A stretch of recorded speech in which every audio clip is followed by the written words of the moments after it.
A woman ran through the swirling snow, her breath forming desperate clouds in the frigid Montana air. The hem of her dress was torn, her boots sinking into the fresh powder with each frantic step. Behind her, the muffled thunder of hoofbeats grew louder, accompanied by shouts that the howling wind carried away before they could reach her ears.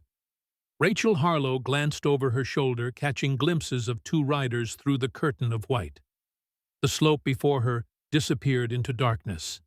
She hesitated for only a moment before plunging forward, her foot catching on a hidden root. Her body pitched forward, tumbling down the embankment in a chaotic descent of limbs and fabric and terror. The world spun. Pain exploded across her side. Then, darkness. The last sensation she registered was the cold bite of ice against her cheek and the distant sound of water rushing beneath the frozen surface of Wolf Creek. Seth Calloway pulled his coat tighter, squinting against the snow as he urged his horse forward. The approaching storm would be brutal even by Montana standards. He needed to check the south pasture fences. Before nightfall, the last thing he needed was cattle wandering off in a blizzard. "Come on, Thunder," he murmured to the stallion beneath him. "Let's make this quick." The horse snorted, its breath crystallizing in the air as they followed the creek's winding path. Seth's attention drifted to the western horizon, where dark clouds boiled with unnatural speed. 2 years in Montana territory had taught him to respect such signs. This would be no ordinary storm. Thunder suddenly reared, nearly throwing him from the saddle. "Whoa, easy boy." Seth gripped the reins, steadying the agitated horse while scanning for the cause of the animal's distress. That's when he saw her, a crumpled form by the creek bank, half covered in snow, unnaturally still against the white landscape. Seth dismounted, his boots crunching through the crusted surface as he approached. A woman, young, face pale as the snow around her with a streak of blood frozen against her temple. He knelt beside her, pulling off his glove to check for signs of life. Her skin was ice cold, but a faint pulse fluttered beneath his fingers. "Miss?" Seth gently turned her face toward him. "Can you hear me?" No response. The wind picked up, driving needles of ice against his exposed skin. He had to get her to shelter immediately. As he gathered her into his arms, a realization struck him with the force of a physical blow. This woman, whoever she was not Elizabeth Morgan. Not the mail-order bride he'd been expecting on today's stage from Denver. Yet here she was, in the middle of nowhere, running from something or someone during the worst storm of the season. Seth lifted her onto Thunder's back, then mounted behind her, cradling her unconscious form against his chest. Questions would have to wait. Right now, survival was all that mattered. "Let's go home, boy," he whispered, turning the horse toward the distant lights of Wolf Creek Ranch. 2 weeks earlier, Denver, Colorado. Ruby Hayes pressed a damp cloth to her forehead, fighting a wave of dizziness as she made her way down the narrow back stairs of Frontier Moon Saloon. 2 weeks since the fever broke, and still her body betrayed her with sudden weakness. The doctors had been blunt. The disease Edwin Blackwell had given her would return, though they couldn't say when. Each recurrence would be worse than the last. A death sentence delivered on expensive stationery for a fee that had consumed her meager savings. "You shouldn't be up yet," came a gravelly voice from the shadows. Ruby startled, then relaxed at the sight of Clara Winters's weathered face. The older woman leaned against the wall, a shawl pulled tight around her thin shoulders, eyes sharp with concern. "Can't stay in bed forever, Clara," Ruby replied, forcing a smile. "Bills don't pay themselves." "Harold said your job's waiting when you're ready." Clara stepped closer, lowering her voice. "No rush. He feels responsible letting that snake Blackwell near any of the girls after what happened to Marianne." Ruby shuddered. Marianne had been the first to fall ill after entertaining the businessman. She hadn't survived. I'm fine. The lie came easily practiced over years of pretending for paying customers. Just need to get my strength back. Clara's hand closed around Ruby's wrist with surprising strength. You're not fine, child. I've been watching girls like you for 30 years. Death comes in many forms, but it always announces itself first in the eyes. She paused, her gaze softening. You've got the look of someone who's received an unwelcome visitor's calling card. Ruby tried to pull away, but Clara held firm. You know what's strange about the West? The older woman's voice dropped to a near whisper. Out here, the past only matters when someone digs it up. This territory's full of men who used to be someone else, women who've shed their names like snakeskin. Everyone gets one chance to start fresh. I don't have the means to go anywhere, Ruby admitted. Don't you? Clara reached into her pocket, withdrawing a folded newspaper clipping. Page 6. Been saving it for you. Ruby took the paper, scanning the small advertisement in the dim light of the stairwell. Wife wanted. Rancher seeks woman of good character for marriage. Must be capable and adaptable to frontier life. Age 25 to 35 preferred. Reply to Seth Calloway, Wolf Creek Ranch, Clearwater, Montana Territory. A bitter laugh escaped her lips. I'm hardly wife material, Clara, especially not for a respectable rancher. You're 26, smart as a whip, and know how to handle difficult men. Clara shrugged. Sounds like frontier wife material to me. Ruby folded the clipping, tucking it into her dress pocket. I'll think about it. Don't think too long. Clara's expression darkened. Blackwell was asking for you yesterday. Said he had unfinished business. A chill ran through Ruby's body that had nothing to do with her illness. What did Harold tell him? That you'd left Denver. But men like Blackwell don't give up easily. Clara squeezed her shoulder. Be careful, child. I've seen that look in a man's eyes before. He's not just coming back for pleasure. That night, Ruby couldn't sleep. Clara's warning played on endless repeat in her mind, mingling with the doctor's grim prognosis and the mounting stack of unpaid bills on her dresser. Edwin Blackwell was no ordinary businessman. Whispers around the saloon painted him as a man with powerful connections and dangerous hobbies. Ruby had seen evidence of both during their encounter, the casual mention of judges and bankers. He controlled the cruel satisfaction in his eyes when he'd inflicted pain she hadn't consented to. What troubled her most was what she'd seen in his ledger.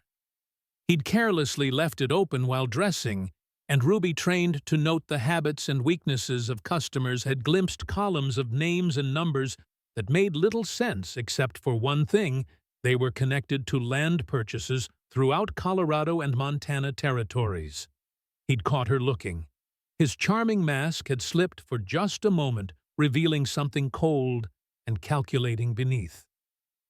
"Curious little bird, aren't you?" he'd said, snapping the book shut.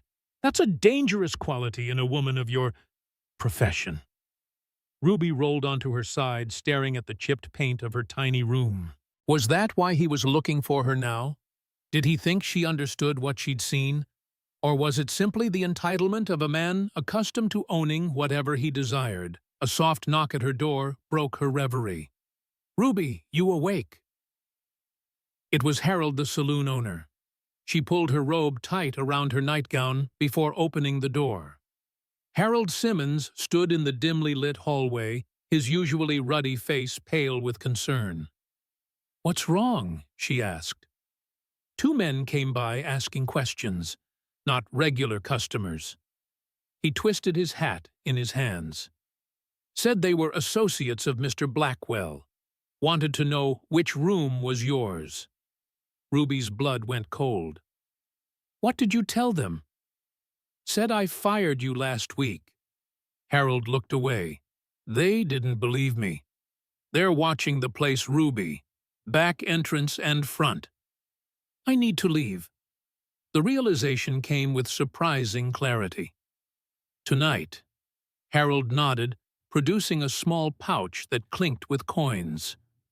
Back wages plus a little extra. Clara suggested the morning stage to Cheyenne. Ruby took the pouch, feeling its weight. Not enough for a new life, but perhaps enough for a temporary escape. Thank you, Harold. You've been good for business, Ruby. Smart. Didn't cause trouble. He sighed. Just be gone before sunrise. I'll have one of the boys create a distraction to draw those vultures away from the back door. After he left, Ruby moved with purposeful efficiency. She packed her few valuable possessions, a silver hairbrush from her mother, a small knife for protection, 2 serviceable dresses, and her warmest cloak. Whatever future awaited her, she'd face it with little more than the clothes on her back and her wits. By the time the eastern sky began to lighten, Ruby had transformed herself as best she could. Her vibrant copper hair was pulled back severely, her face scrubbed clean of cosmetics.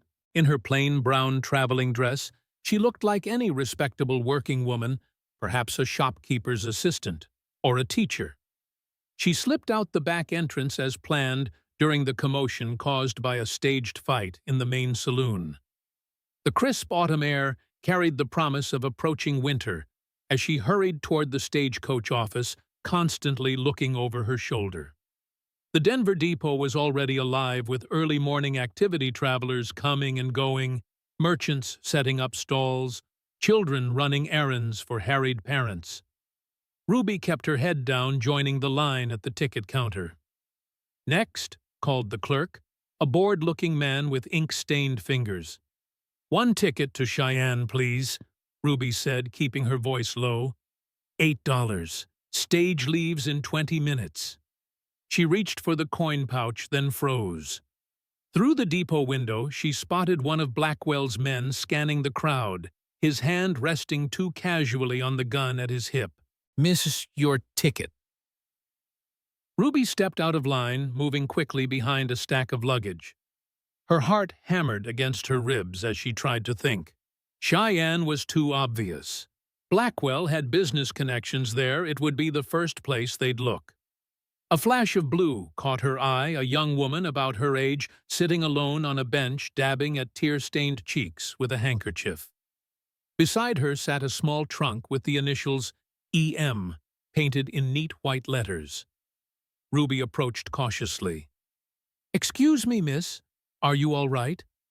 The woman looked up, revealing a face flushed with fever. "Just feeling poorly. The doctor says it's nothing serious, a mild influenza."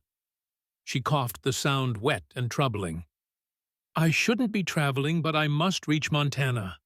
My fiancé is waiting." "Montana?" Ruby glanced toward the ticket counter. "Which part?"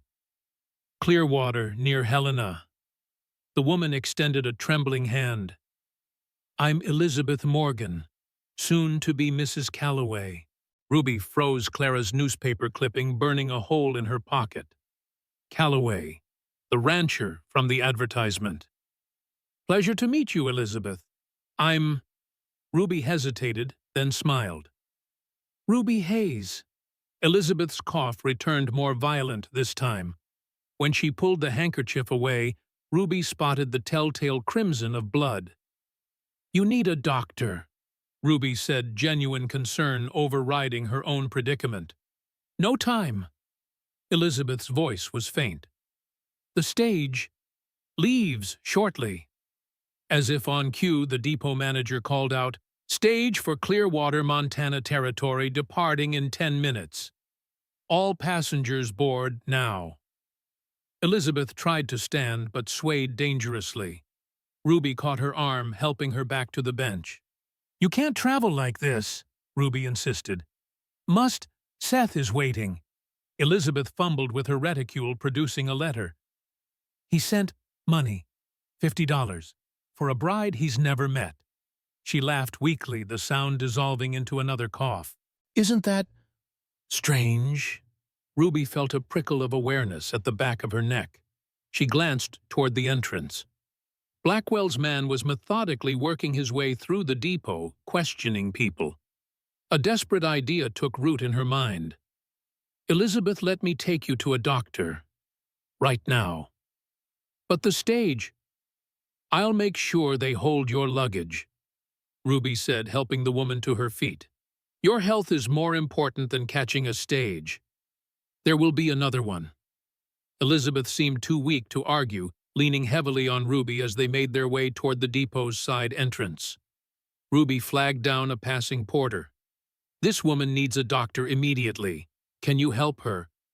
The young man took one look at Elizabeth's flushed face and nodded. "My cousin works at Denver General. I'll get her there." "Thank you." Ruby pressed a coin into his hand. "Please hurry." As the porter led Elizabeth away, Ruby returned to the bench and sat beside the abandoned trunk. From this angle, she could see Blackwell's man speaking with the ticket agent, who pointed toward the ladies' waiting area. Time was running out. Ruby picked up the letter that had fallen from Elizabeth's lap. Inside was exactly what the woman had described: $50 in crisp bills and a brief note. "Miss Morgan enclosed. Please find funds for your journey. The stage will bring you to Clearwater Station, where I will meet you personally. I look forward to making your acquaintance and trust our arrangement will prove satisfactory to both parties. Respectfully, Seth Calloway." Ruby looked at Elizabeth's ticket. Her trunk then toward the depot entrance where danger lurked. A second chance, Clara had called it. Everyone in the West had one. Final call for Clearwater, Montana territory. Ruby made her decision in an instant. She tucked the letter and money into her dress, grabbed the handle of Elizabeth's trunk, and walked purposefully toward the waiting stagecoach. "Ticket, ma'am?" asked the driver, a weathered man with kind eyes. Ruby handed over Elizabeth's ticket. "Elizabeth Morgan." She said the name, feeling strange on her tongue. The driver tipped his hat. "Better hurry aboard, Miss Morgan. Long journey ahead." As the stagecoach pulled away from Denver, Ruby caught a final glimpse of Blackwell's man rushing onto the platform, scanning the departing passengers with narrowed eyes. She shrank into the shadows of the coach, heart pounding.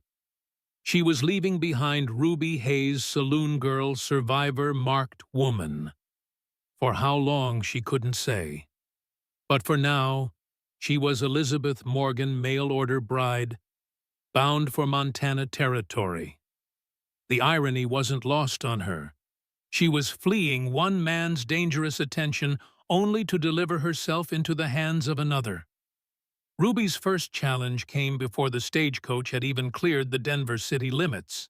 Alone in the coach, she'd begun examining Elizabeth's trunk, hoping to learn something about the woman whose identity she'd stolen.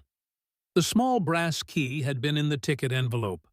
Inside, she found neatly folded dresses of practical cotton, warm woolen stockings, a Sunday dress of blue silk, and a heavy cloak lined with rabbit fur. Beneath the clothing lay several books, a Bible naturally, but also medical texts with incomprehensible Latin terms.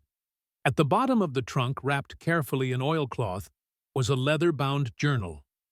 Ruby had just opened it to the first page when the coach lurched to a stop and the door swung open. "Room for 3 more, Miss Morgan," announced the driver. Ruby hastily tucked the journal under her skirts as an elderly couple climbed aboard, followed by a young man with watchful eyes and a marshal's badge pinned to his coat. "Thomas Wilkins," said the older man, tipping his hat as he settled opposite Ruby. "This is my wife, Sarah, and our daughter, Margaret, will be joining us at the next stop." "Deputy Marshal Ben Cooper," said the younger man with a nod, taking the seat beside Ruby. "Heading to Helena." "Elizabeth Morgan," Ruby responded, lowering her eyes demurely. "Pleased to make your acquaintance." Mrs. Wilkins beamed. "Are you traveling to visit family?" "Dear, she's got a trunk, Sarah," her husband chuckled. Nobody brings a trunk for visiting. He winked at Ruby. Moving to Montana for good, I'd wager. Ruby hesitated, uncertain how much to reveal. The real Elizabeth would have had a simple answer prepared.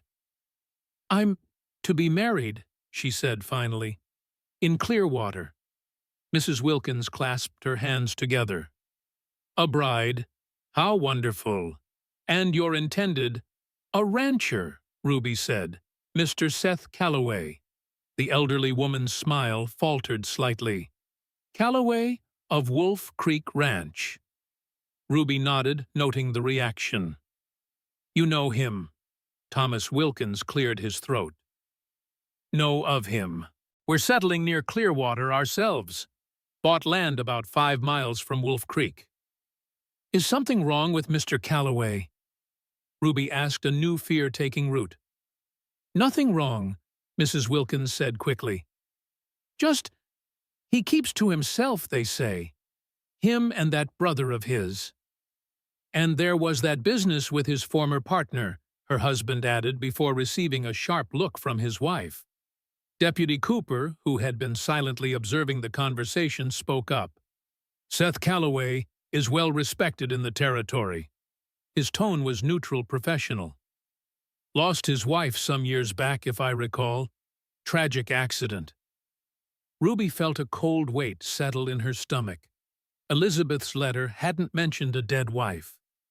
What else didn't she know about the man she was traveling to meet? The stagecoach lurched forward, beginning its long journey north. Ruby tried to appear calm, though her thoughts raced. She needed that journal, needed to learn everything she could about Elizabeth Morgan before reaching Montana. As the coach rocked along rutted roads, Deputy Cooper studied her with unsettling intensity. Did he suspect something, or was this simply the habitual scrutiny of a lawman? First time to Montana territory, Miss Morgan, he asked. Yes, Ruby answered. I understand the winters are quite severe. That's putting it mildly. Thomas chuckled. But spring in the Clearwater Valley is like nowhere else on earth. Worth the winter suffering. What brings a young woman like yourself to agree to marry a man you've never met? Cooper's question was direct, his gaze unwavering. Mrs. Wilkins tutted disapprovingly. Really, Deputy, that's hardly an appropriate question. Ruby gathered her wits, channeling what she imagined a proper lady's response might be. I believe God guides our paths, Deputy Cooper. My situation in Denver changed unexpectedly, and Mr. Calloway's advertisement seemed providential. The deputy nodded, seemingly satisfied with her answer. But something in his eyes, a flicker of recognition, perhaps set Ruby's nerves on edge. Tell us about yourself, Miss Morgan, Mrs. Wilkins prompted kindly. Do you have family in Denver? None living, Ruby replied, weaving truth and fiction. My parents passed when I was 16. I've been making my own way since then. And what did you do in Denver, if I might ask? Cooper inquired. Ruby had anticipated this question. I assisted a doctor, she said, recalling the medical books in Elizabeth's trunk, mostly keeping records and helping with female patients. The lie seemed to satisfy them. The conversation turned to the Wilkinses' plans for their new homestead, giving Ruby a moment to breathe. She gazed out the window at the passing landscape, marveling at how quickly one's life could change course. 24 hours ago, she'd been a saloon girl with a death sentence trapped in a life she'd never wanted. Now, she was hurtling toward a different kind of unknown, impersonating a bride bound for the wilds of Montana, and a man who might be as dangerous as the one she'd fled. Clara had been right about one thing in the West: everyone got a chance to reinvent themselves. Ruby just hoped her reinvention wouldn't get her killed. By the second day of travel, Ruby had managed to read portions of Elizabeth's journal during brief moments of privacy. What she discovered was both reassuring and terrifying. Elizabeth Morgan had been a trained nurse who worked at Denver General Hospital.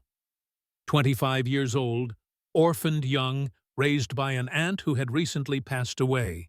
She had responded to Seth Calloway's advertisement after careful consideration, exchanging several letters before accepting his proposal. The journal entries painted a picture of a kind, intelligent woman seeking stability and purpose.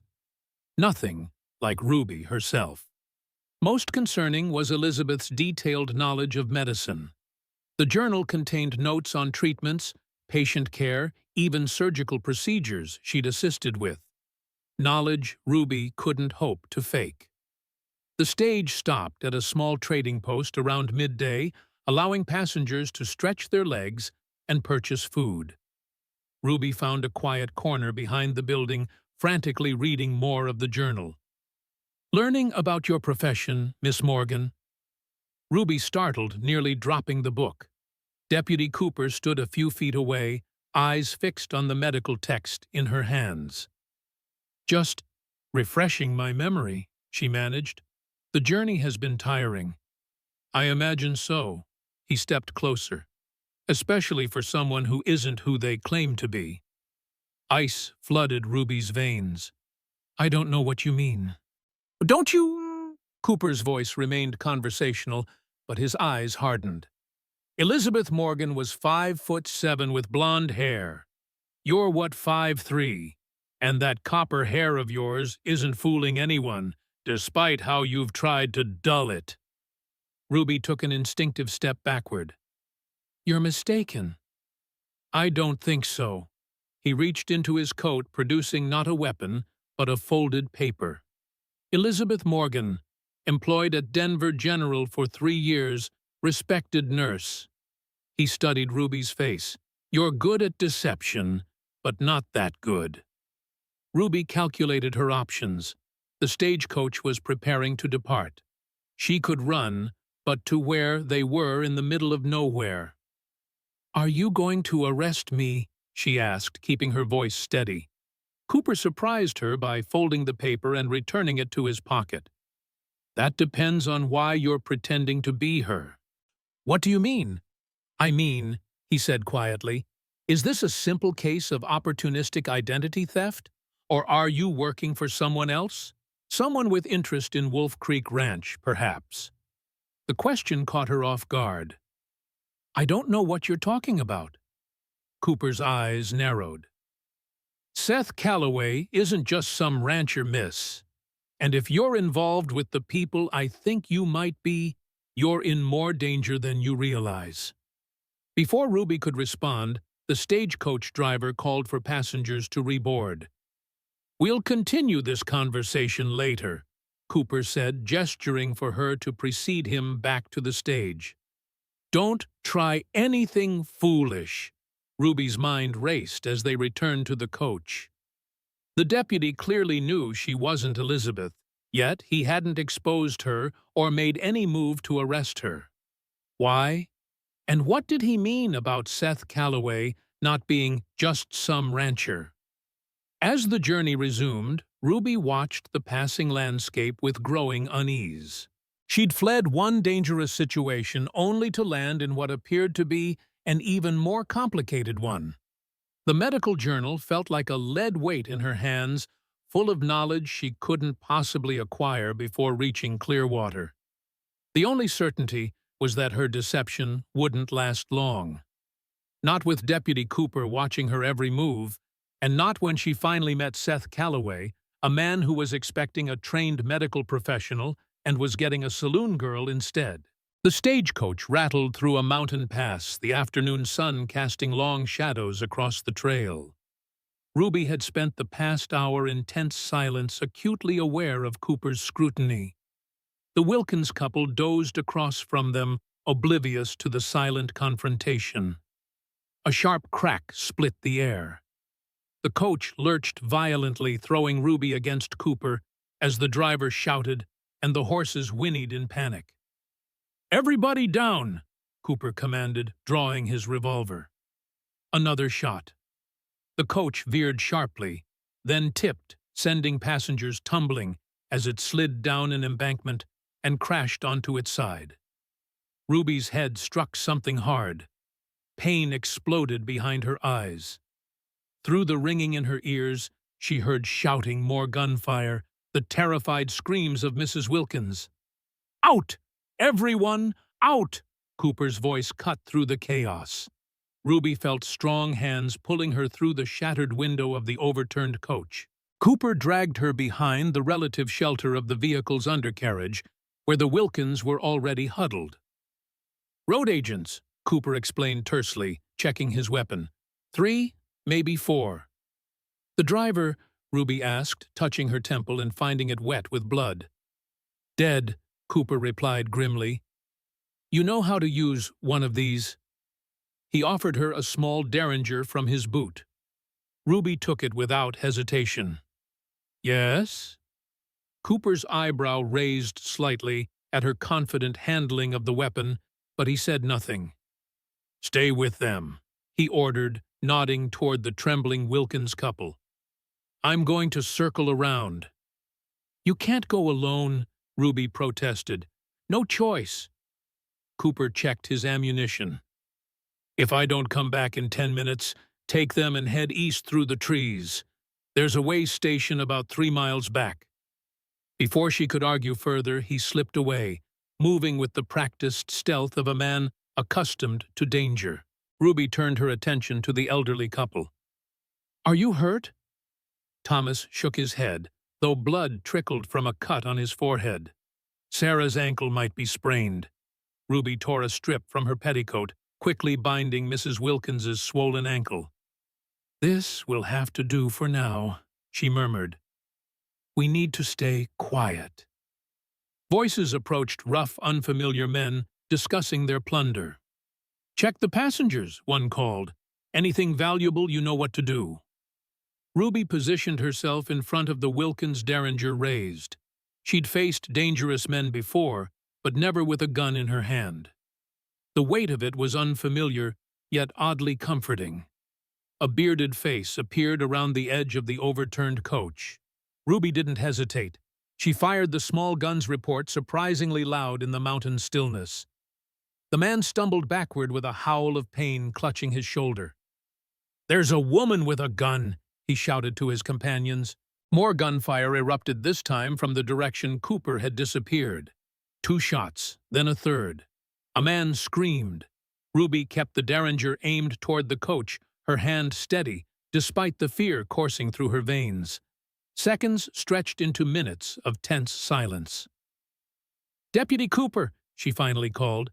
"It's clear," came his voice, followed by his appearance around the coach. Blood stained his left sleeve, but he seemed otherwise unharmed. "1 dead, 2 running. They won't be back."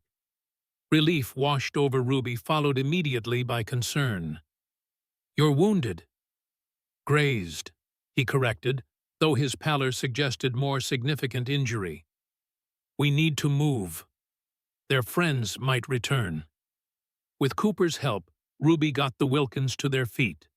They retrieved what belongings they could from the wrecked stagecoach, including Elizabeth's trunk.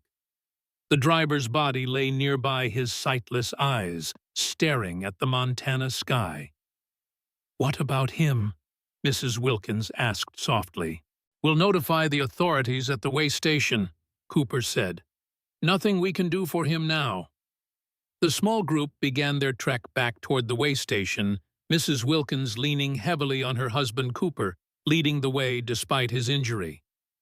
Ruby brought up the rear, carrying what she could of their salvaged possessions. "You handled yourself well back there," Cooper said quietly when they paused to rest. "That wasn't your first time in dangerous situation." Ruby met his gaze evenly.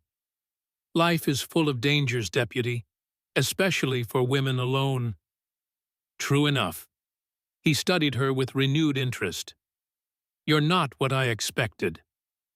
"What did you expect?" "Someone more frightened, less capable." He winced as he adjusted the makeshift bandage on his arm. "Whoever you are not some sheltered city woman." Ruby changed the subject. "Why didn't you expose me to the others?" Cooper glanced toward the Wilkins, who sat resting several yards away. "Because I'm not convinced you're a threat." Not to them, anyway. He lowered his voice. There are people interested in Wolf Creek Ranch. Dangerous people. I thought you might be working for them. I'm not working for anyone, Ruby insisted.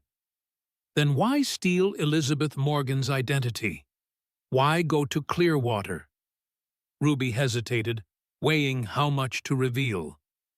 I'm running from someone, she admitted finally. Someone in Denver who wants me dead. Cooper absorbed this, his expression unreadable. And you chose Seth Calloway's doorstep to land on. That's quite a coincidence. It was opportunistic, Ruby admitted. The real Elizabeth fell ill. I took her place. So you know nothing about Calloway or why his ranch might be valuable. Only what was in his advertisement. Cooper seemed to come to a decision. We'll reach the way station by nightfall. I won't expose you yet, but when we get to Clearwater, you're going to tell Calloway the truth. He'll turn me away, Ruby protested. Or worse. Maybe. But Seth Calloway is a fair man. And if you're telling the truth about running from trouble in Denver, he might even help you. Cooper's expression darkened. But if I find out you're lying about your connections, there won't be a place in the territory where you can hide. Ruby wanted to ask what connections he meant, what exactly he suspected her of, but Mrs. Wilkins called out to them, ready to continue their journey. As they resumed walking, Ruby's mind churned with new questions. Cooper clearly knew something about Seth Calloway that went beyond ordinary acquaintance, and there was something about Wolf Creek Ranch that attracted dangerous interest. She'd fled one mystery only to land in the middle of another. But at least she was still alive, and the further she got from Denver, the better her chances of staying that way. They reached the way station just as darkness fell, a ramshackle building nestled among pine trees with a single lamp burning in its window. The station manager, a grizzled man named Jeb, took one look at their bedraggled state and ushered them inside. "Stage got hit?" he asked, leading them to the fire. "4 men," Cooper confirmed, easing himself onto a bench with a poorly concealed grimace of pain. "Driver's dead about 3 miles east." Jeb cursed under his breath. "Third attack this month. Territory's going wild." He fetched a bottle of whiskey and clean cloths. "Let's see that arm, deputy." As Jeb tended Cooper's wound, Ruby helped Mrs. Wilkins onto a cot near the fire, elevating her injured ankle on a folded blanket. "You have medical training?" Mrs. Wilkins asked, noticing Ruby's practiced movements. Ruby froze momentarily, then recovered. "Some basic skills, nothing extensive." "You have a healer's touch," the older woman said gratefully. "Clearwater will be fortunate to have you." The comment sent a fresh wave of guilt through Ruby. The real Elizabeth would have been an asset to the remote community. What would Ruby bring except deception and the troubles that followed her? The way station had only 2 small rooms, the main area with a fireplace and 4 cots, and Jeb's private quarters. Despite the cramped conditions, the warmth and safety were welcome after their ordeal. Jeb prepared a simple meal of beans and salt pork accompanied by strong black coffee. As they ate, he shared news of the territory. "Fever's been moving through the valley," he told them. "Nothing too serious yet, but folks are worried. Doctor from Helena only comes through once a month." Mrs. Wilkins glanced meaningfully at Ruby. "Well, Clearwater is about to get a trained nurse. Isn't that right, Miss Morgan?" Ruby managed a weak smile, avoiding Cooper's knowing gaze. "I'll help where I can." "You headed for Wolf Creek Ranch?" Jeb asked, refilling Cooper's coffee cup. Ruby nodded. "Do you know the place?" "Know it?" Jeb chuckled. "Everybody knows Wolf Creek. Seth Calloway runs the finest horse stock in the territory. Man could be rich if he wasn't so stubborn about that land." "Stubborn how?" Thomas Wilkins inquired. Jeb lowered his voice conspiratorially. "Turned down offers left and right. Banking men from Helena been after that property for 2 years, offering good money, too. But Calloway won't budge. Cooper spoke up. The land has been in his family since before the territory was established. Can't blame a man for wanting to keep his heritage. Heritage don't pay debts, Jeb countered. And Wolf Creek's got plenty of those since Nathan Calloway passed. Ruby absorbed this information silently. Cooper had mentioned people interested in Wolf Creek Ranch. Was this what he meant? Land speculators and bankers. After the meal, they settled in for the night, exhaustion overtaking discomfort. Ruby claimed a cot in the corner, Elizabeth's journal hidden beneath her pillow. She needed to learn as much as possible before reaching Clearwater. Sleep proved elusive. Each time she drifted off, nightmares jolted her awake. Blackwell's cold eyes, the crack of gunfire, the lurch of the falling stagecoach. During one such awakening, she noticed Cooper sitting by the dying fire, his injured arm cradled against his chest, his gaze fixed on her. Ruby slipped from her cot and joined him, keeping her voice low to avoid disturbing the others. "You should rest," she whispered. "Your wound needs time to heal. It can wait." Cooper stirred the embers with a stick. "You're having nightmares." It wasn't a question. Ruby wrapped her shawl tighter around her shoulders.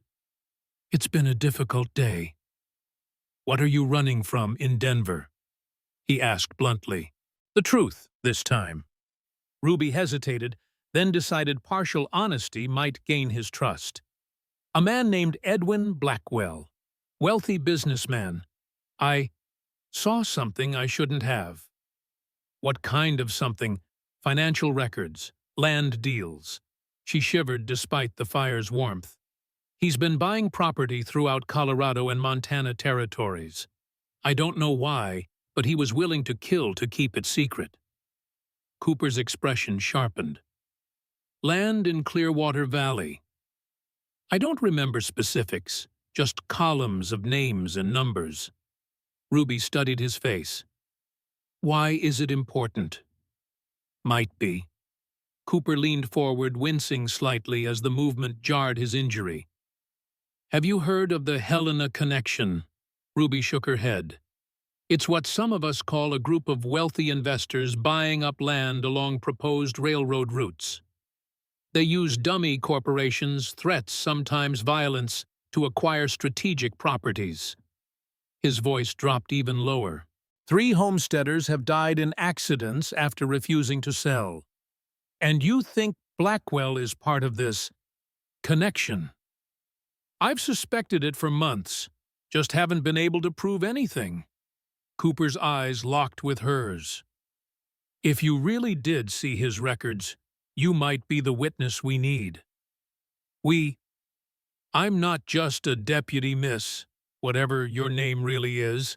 I work with the territorial governor's office investigating land fraud." The revelation stunned Ruby. "That's why you're going to Clearwater, Wolf Creek Ranch." Cooper nodded. "Seth Calloway has been under pressure to sell for over a year. His property controls the water rights to half the valley. Perfect for someone planning to monopolize access when the railroad comes through." Ruby's mind raced, connecting pieces of a puzzle she hadn't realized she held. "That's why you didn't expose me. You thought I might be working for Blackwell, trying to get close to Calloway." The timing seemed suspicious. Cooper shrugged. "Pretty woman claiming to be his mail-order bride shows up just as the pressure on him intensifies. Had to consider the possibility." "I'm not working for Blackwell," Ruby stated firmly. "I'd sooner die." "I believe you." Cooper's expression softened slightly. "But that still leaves the question of what you plan to do when we reach Clearwater. Calloway is expecting a trained nurse, not—" "A saloon girl," Ruby supplied bitterly. Cooper had the grace to look abashed. "I didn't say that." "You didn't have to." Ruby stood, wrapping dignity around herself like armor. "I'll figure something out. I always do." As she returned to her cot, Cooper called softly after her. "What's your real name?" She paused, then glanced back over her shoulder. Ruby Hayes." "Well, Ruby Hayes," he said, "whatever you decide to do in Clearwater, remember that Seth Calloway is a good man who's already lost too much. Don't add to his burdens unless you're prepared to help him carry them." The warning for that was what it was followed Ruby into troubled dreams, where faceless men chased her through endless Montana snow. 2 days later, they arrived at Clearwater Station, a modest collection of buildings surrounded by stunning mountain vistas. Despite her anxiety, Ruby couldn't help but marvel at the landscape's raw beauty. Jagged peaks cut into a sky so blue it hurt to look at it, while pine forests gave way to grassy valleys where cattle grazed in the distance. The stagecoach that had transported them from the way station creaked to a halt before a small depot. Ruby smoothed her travel-worn dress heart, hammering against her ribs. This was it, the moment of truth. Cooper, his arm properly bandaged by a doctor they'd encountered en route, helped her down from the coach.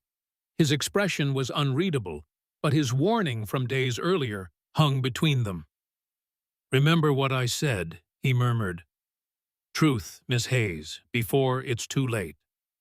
Ruby nodded mutely, scanning the small crowd gathered near the depot. Which one was Seth Calloway? What kind of man had she committed herself to through this desperate deception? "Miss Morgan?" The voice came from behind her. Ruby turned to find herself face to face with a young man in his late 20s, sandy-haired and solidly built, with eyes that assessed her with undisguised suspicion.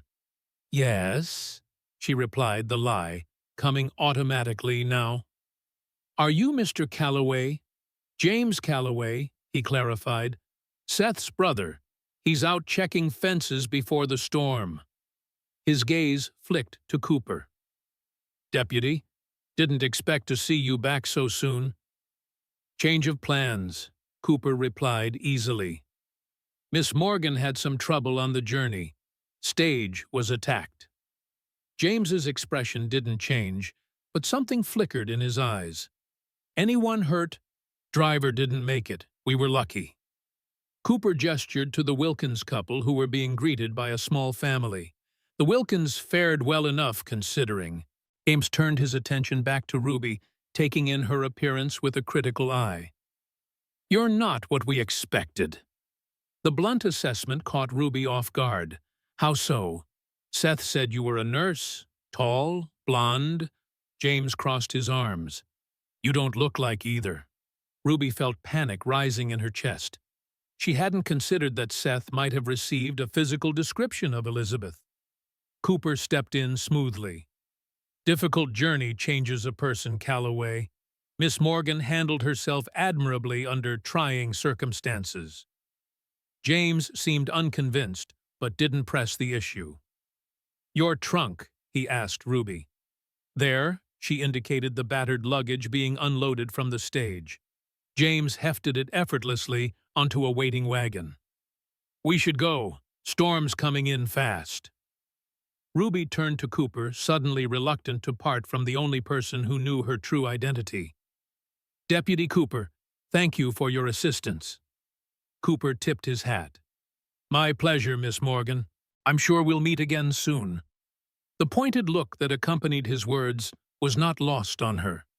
As James helped Ruby onto the wagon's bench, she stole one last glance at the deputy, who stood watching her with an unreadable expression. Then they were moving, leaving Clearwater Station behind, as the wagon rumbled toward Wolf Creek Ranch. James drove in silence for several minutes before speaking. "My brother is a good man," he said finally. "Been through more than his share of hardship." "I understand," Ruby replied cautiously. "Do you?" James's tone sharpened. "Because the last woman who came into his life nearly destroyed him." I won't let that happen again." Ruby absorbed this unexpected hostility. "I assure you, Mr. Calloway, my intentions are honorable." James scoffed quietly. "That's what Caroline said too, before she emptied our safe and ran off with a cattle buyer." He glanced sideways at Ruby. "Seth doesn't trust easily anymore. Neither do I." "I don't expect trust without earning it," Ruby said, summoning dignity she didn't entirely feel. "Good." James returned his attention to the road. "Because you won't get it." The rest of the journey passed in uncomfortable silence. Ruby used the time to study the landscape, noting landmarks and possible escape routes should her deception collapse completely. The terrain was beautiful but unforgiving, rolling hills giving way to denser forests with mountains looming on the horizon. In the distance, dark clouds gathered, promising the storm James had mentioned. After nearly 2 hours, they crested a hill, revealing a valley below. A large log house stood proudly alongside several outbuildings with corrals containing horses of exceptional quality. A creek wound through the property, glinting silver in the afternoon sun. "Wolf Creek Ranch," James announced unnecessarily. "Home." And as they approached, Ruby spotted an elderly woman watching from the porch, straight-backed and sharp-eyed despite her advanced years. "Hannah Porter," James explained, "our housekeeper since before I was born. Nothing happens on this ranch without Hannah knowing about it." The warning was clear. Ruby would be under scrutiny from every angle. They pulled up before the house just as the first fat raindrops began to fall. Hannah Porter descended the porch steps with surprising agility. Her silver hair pulled into a severe bun, her expression one of careful assessment as she took in Ruby's appearance. "Miss Morgan, I presume," she said, her voice stronger than her frame suggested. "Welcome to Wolf Creek." "Thank you, Mrs. Porter," Ruby replied, accepting James's assistance down from the wagon. "It's just Hannah," the older woman corrected. "Come inside before you're soaked through." James take her trunk up to the blue room. Hannah led Ruby into a house that was both grander and more inviting than she had anticipated. Polished wooden floors gleamed beneath woven rugs, while a massive stone fireplace dominated the main living area. The furnishings were sturdy and well-maintained, speaking of prosperity tempered by practicality. "You must be exhausted," Hannah observed, guiding Ruby to a comfortable chair near the fire. "The journey from Denver is taxing even in good weather." "It was eventful," Ruby admitted. "So I gathered." James mentioned trouble with the stage. Hannah's sharp eyes missed nothing as she assessed Ruby's travel-worn appearance. "Were you injured?" "Just a few bruises." Hannah didn't seem convinced. "I've prepared a bath for you upstairs. Seth won't be back until evening. This storm's keeping him busy, making sure the stock is secure." Ruby felt simultaneous relief and dread at this news. A reprieve before facing the man she had deceived, but also more time for anxiety to build. "Thank you, Hannah. You're very kind." "Kind has nothing to do with it," the older woman replied briskly. "A ranch needs order, and order begins with proper care. You're to be the mistress of Wolf Creek, assuming you and Seth suit, so your well-being is now my concern." The matter-of-fact assessment was oddly comforting. Hannah Porter might be suspicious, but she was also practical. Ruby was shown to a spacious bedroom on the second floor, dominated by a large four-poster bed with a handmade quilt in shades of blue and gray. A copper tub filled with steaming water waited near the window, which offered a sweeping view of the ranch and the approaching storm. "Supper's at 6, Hannah informed her. "Seth should be back by then. Rest well, Miss Morgan." Alone at last, Ruby sank onto the bed, the enormity of her situation crashing over her like a physical wave. She was here in Seth Calloway's home, surrounded by people who expected her to be someone she wasn't. The real Elizabeth Morgan was likely still in Denver, perhaps even dead from the illness Ruby had witnessed. And soon, too soon, she would face Seth Calloway himself. A man expecting a trained nurse as his bride, a man with secrets of his own, if Cooper was to be believed. Ruby moved to the window, watching as lightning flashed across the darkening Montana sky. The storm was almost upon them in more ways than one. She had survived Edwin Blackwell. She had survived the stagecoach attack. But Ruby wondered if she would survive meeting the man whose life she had intruded upon with her desperate deception. Only time would tell. And time, like her options, was running out. Thunder rumbled across Wolf Creek Valley as Ruby emerged from her bath, skin flushed from the warm water. She toweled herself dry before the small mirror, studying her reflection with critical eyes. 2 weeks of illness, followed by the grueling journey, had left her thinner than she'd been in years, with dark circles beneath her eyes that no amount of rest seemed to erase. She looked nothing like the vibrant saloon girl who had once commanded the attention of every man who entered Frontier Moon. That woman felt like a stranger now, as foreign to her as Elizabeth Morgan, whose identity she had stolen. Ruby dressed in one of Elizabeth's simple frocks, a practical garment of deep blue cotton that hung slightly loose on her diminished frame. She brushed her copper hair until it shone, twisting it into a modest knot at the nape of her neck. The style aged her slightly, lending a seriousness to her features that matched her predicament. A soft knock at the door startled her from her contemplation. "Miss Morgan," Hannah's voice called. "Supper will be ready shortly." Ruby opened the door to find the elderly housekeeper holding a steaming cup of tea. "For your nerves," Hannah explained, pressing the cup into Ruby's hands. "First meetings are never easy, especially after such a journey." "Thank you." Ruby accepted the offering, touched by the unexpected kindness. "Is Mr. Calloway back yet?" "Not yet, but soon." Hannah's keen eyes took in Ruby's appearance. "The blue suits you, though the dress needs taking in. We can see to that tomorrow." Ruby sipped the fragrant tea, a subtle blend of chamomile and something earthy she couldn't identify.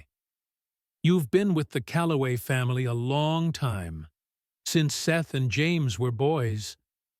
A shadow passed over Hannah's weathered face. "Their mother was my dearest friend. I promised her I'd look after them when she passed." "What was she like?"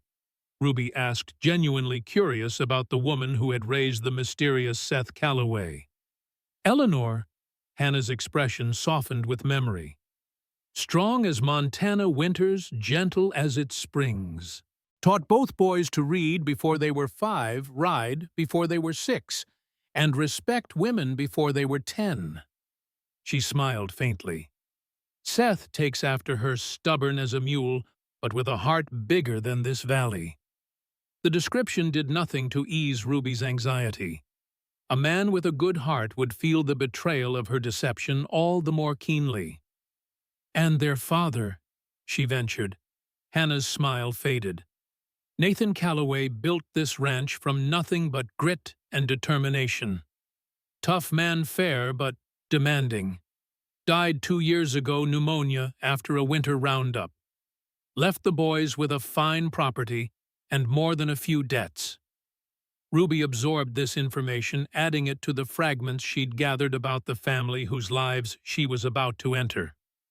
"Why did Seth advertise for a wife?" She asked the question that had been nagging at her since Denver. Hannah studied her for a long moment before answering. "This valley needs a doctor, Miss Morgan, or at least someone with medical training. Last winter, we lost 3 children to fever. Seth blamed himself for not having the knowledge to save them." She paused. "When he heard about a nurse in Denver seeking new opportunities, it seemed like Providence." Guilt pierced Ruby's heart. The real Elizabeth Morgan might have saved those children. What could Ruby offer in her place but deception? "I'm not," she began, then faltered. Not what, dear? Ruby swallowed hard. I'm not sure I'll live up to his expectations. Hannah's expression remained neutral, but her eyes sharpened with interest. Few of us ever do, Miss Morgan. The question is whether we try our best with what we have. She gestured toward the stairs. Come along now. I hear hoofbeats. Seth has returned. The man who strode into the dining room 10 minutes later bore little resemblance to the romantic figure Ruby had constructed in her imagination. Seth Calloway was taller than his brother, with broad shoulders developed by years of physical labor. His dark hair, still damp from the rain, curled slightly at the temples, and a neatly trimmed beard framed a face that spoke of both hardship and determination. But it was his eyes that arrested Ruby's attention. Deep blue like the Montana sky after a storm, they assessed her with an intensity that made her feel transparent, as if he could see through the mask of Elizabeth Morgan to the frightened woman beneath. "Miss Morgan," he said, his voice a low rumble that matched the distant thunder. "Welcome to Wolf Creek." Ruby rose from her chair, forcing her trembling legs to support her. "Mr. Calloway, thank you for your hospitality." He crossed the room with surprising grace, for a man of his size stopping before her. Up close, she noted the fine lines around his eyes, the slight scar that bisected his left eyebrow, the calluses on the hand he extended toward her. This was no soft city gentleman, but a man who had built his life through perseverance and hard work. Ruby placed her hand in his, feeling the gentle pressure of his grip-controlled strength, careful not to overwhelm. "Your journey was eventful, I understand," Seth said, releasing her hand and gesturing for her to retake her seat. "James mentioned trouble with the stage." "Yes," Ruby confirmed, relieved to discuss something other than her false identity. "We were attacked by road agents. The driver was killed." Seth's expression darkened. "The third attack in as many months. The territory's growing lawless." He took his place at the head of the table as Hannah and James brought in platters of roasted chicken potatoes and fresh bread. "Were you injured?" "Nothing serious," Ruby assured him, though she touched the small cut at her temple self-consciously. "She handled herself well," James interjected, setting down a pitcher of water. "According to Deputy Cooper, she even fired on one of the attackers." Seth's gaze sharpened with renewed interest. "Did you—" "That shows considerable courage, Miss Morgan." Ruby shifted uncomfortably beneath his scrutiny. "I did what was necessary." "Indeed." Seth's expression remained unreadable as Hannah served him. Necessity often reveals our true character. The meal proceeded with careful conversation questions about Denver, the journey north, Ruby's impressions of Montana territory. Seth spoke little, allowing James and occasionally Hannah to carry the discussion while he observed. Ruby could feel his assessment continuing throughout the meal, as if he were cataloging her every response, seeking inconsistencies.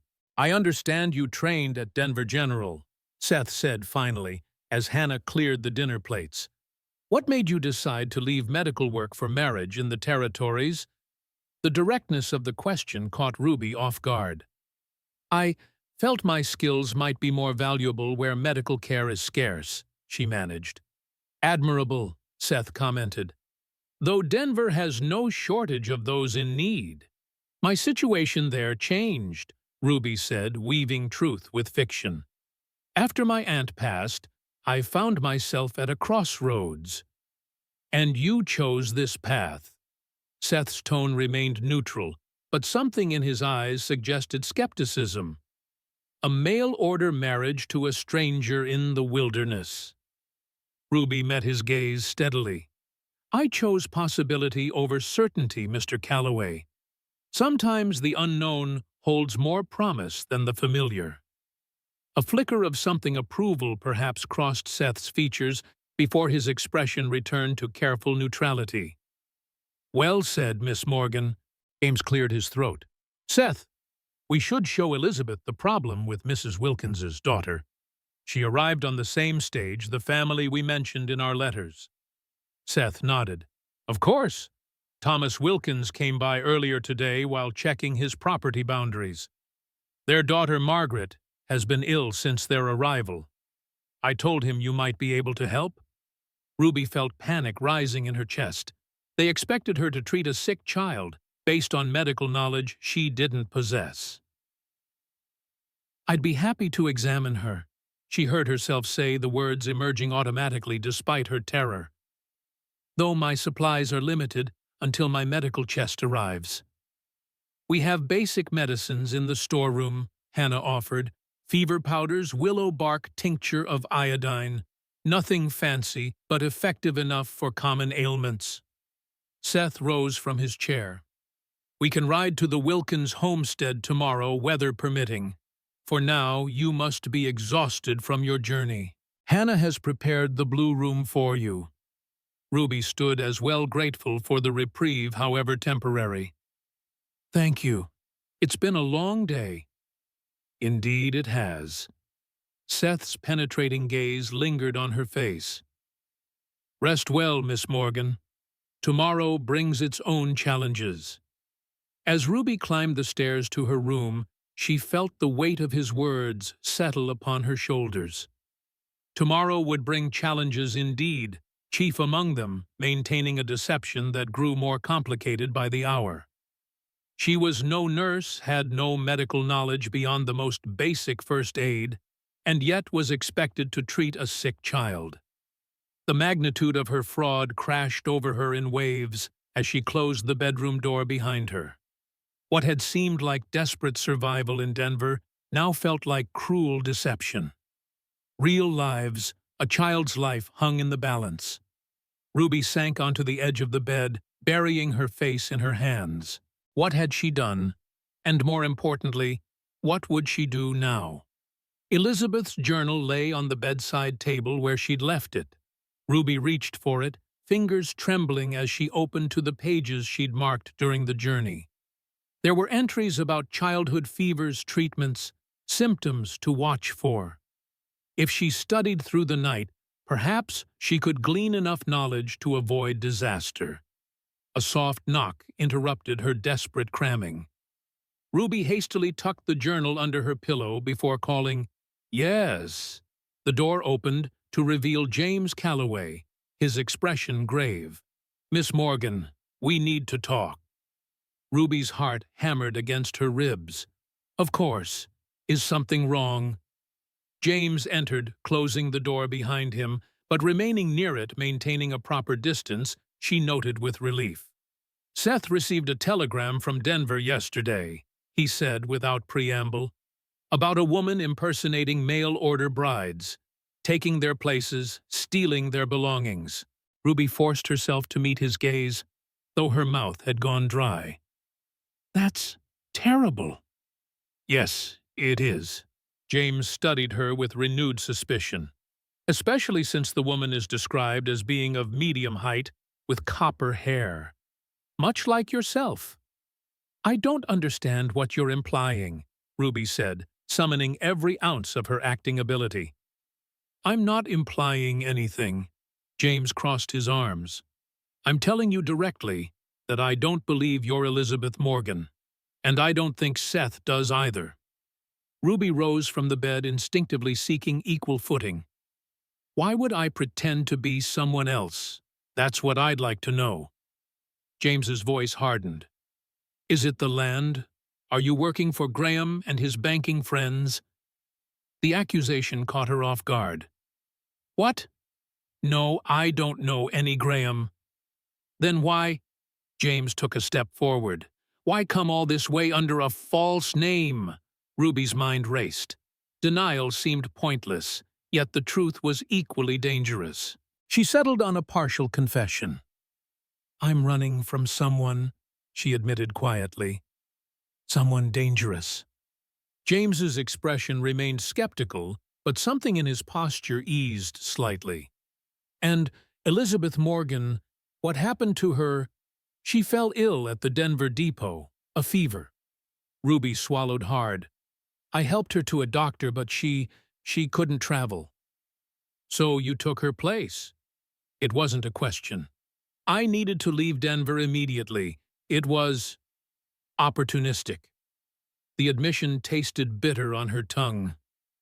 James was quiet for a long moment, assessing her with eyes so similar to his brother's, searching, penetrating. Do you have any medical training at all? Ruby shook her head. No. Then what exactly did you do in Denver, miss? She supplied. Ruby Hayes. Miss Hayes. James pronounced the name with deliberate emphasis. What was your profession in Denver that required such a hasty departure? Ruby lifted her chin. I worked at the Frontier Moon Saloon. Understanding dawned in James's eyes, followed by something like disgust. I see. And now you expect to become the wife of a respected rancher. I expect nothing, Ruby countered, anger flaring beneath her fear. I was desperate and saw an opportunity to escape, that's all. That's all, James repeated incredulously. You've deceived my brother, stolen another woman's identity, and placed yourself in a position where your ignorance could harm innocent people. And you say, that's all. Put so bluntly, the magnitude of her actions struck Ruby with renewed force. Shame burned her cheeks. I didn't think beyond survival, she whispered. Clearly. James moved toward the door, then paused. I should tell Seth immediately. Please, Ruby said, hating the pleading note in her voice. Let me tell him myself. Tomorrow, after I've had time to prepare. James considered this, his expression unreadable. Why should I give you that courtesy? Because whatever you think of me, I'm not here to harm anyone. Ruby met his gaze steadily. I'm running for my life, Mr. Calloway. If I'm sent away, I'm as good as dead. Something in her voice, or perhaps her eyes, must have conveyed her sincerity. James's rigid posture softened almost imperceptibly. One day, he conceded, tell Seth the truth by tomorrow evening, or I will. He opened the door, then added, and stay away from the Wilkins girl. Your deception has gone far enough without risking a child's life. After he left, Ruby sank back onto the bed, trembling with the aftermath of confrontation. James knew the truth, or part of it. He'd given her a reprieve, but only a brief one. By tomorrow night, Seth Calloway would know she was an imposter. And then what? Would he turn her away? Report her to the authorities? Even if he believed her story about fleeing danger in Denver, why would he allow her to stay? Ruby curled onto her side, facing the window, where rain lashed against the glass. Beyond those panes lay Montana wilderness, beautiful but unforgiving, especially to a woman alone. If Seth rejected her, where could she go?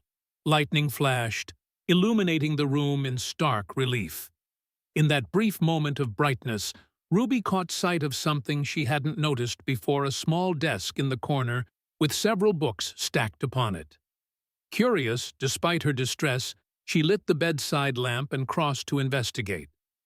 The books were medical texts, basic anatomy, common ailments and treatments, herbal remedies.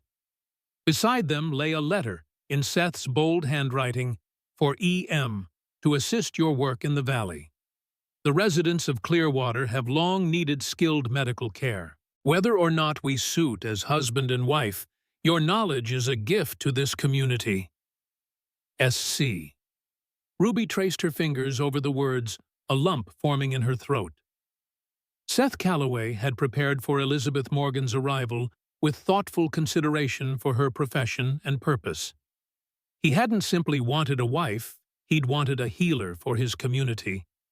And Ruby had stolen that from them all. She returned to the bed, Elizabeth's journal clutched against her chest. Tomorrow she would confess everything to Seth. But tonight, She would read every word Elizabeth had written about treating illness, not because it would save her deception, but because it might help her do one good thing before she was sent away. Ruby fell asleep with the journal open beside her, the lamp burning low as rain continued to batter the windows of Wolf Creek Ranch. Morning brought clear skies and crisp autumn air, the storm having blown itself out during the night. Ruby woke early, her neck stiff from falling asleep while reading. She had absorbed as much medical knowledge as possible, though she harbored no illusions about her ability to practice it. Today, she would confess to Seth Calloway. Today, her brief respite at Wolf Creek Ranch would likely end. Ruby dressed in her simplest gown, a russet-colored dress that complemented her hair, and pinned her locks into a practical style. If today was to be her last at Wolf Creek, she would face it with dignity.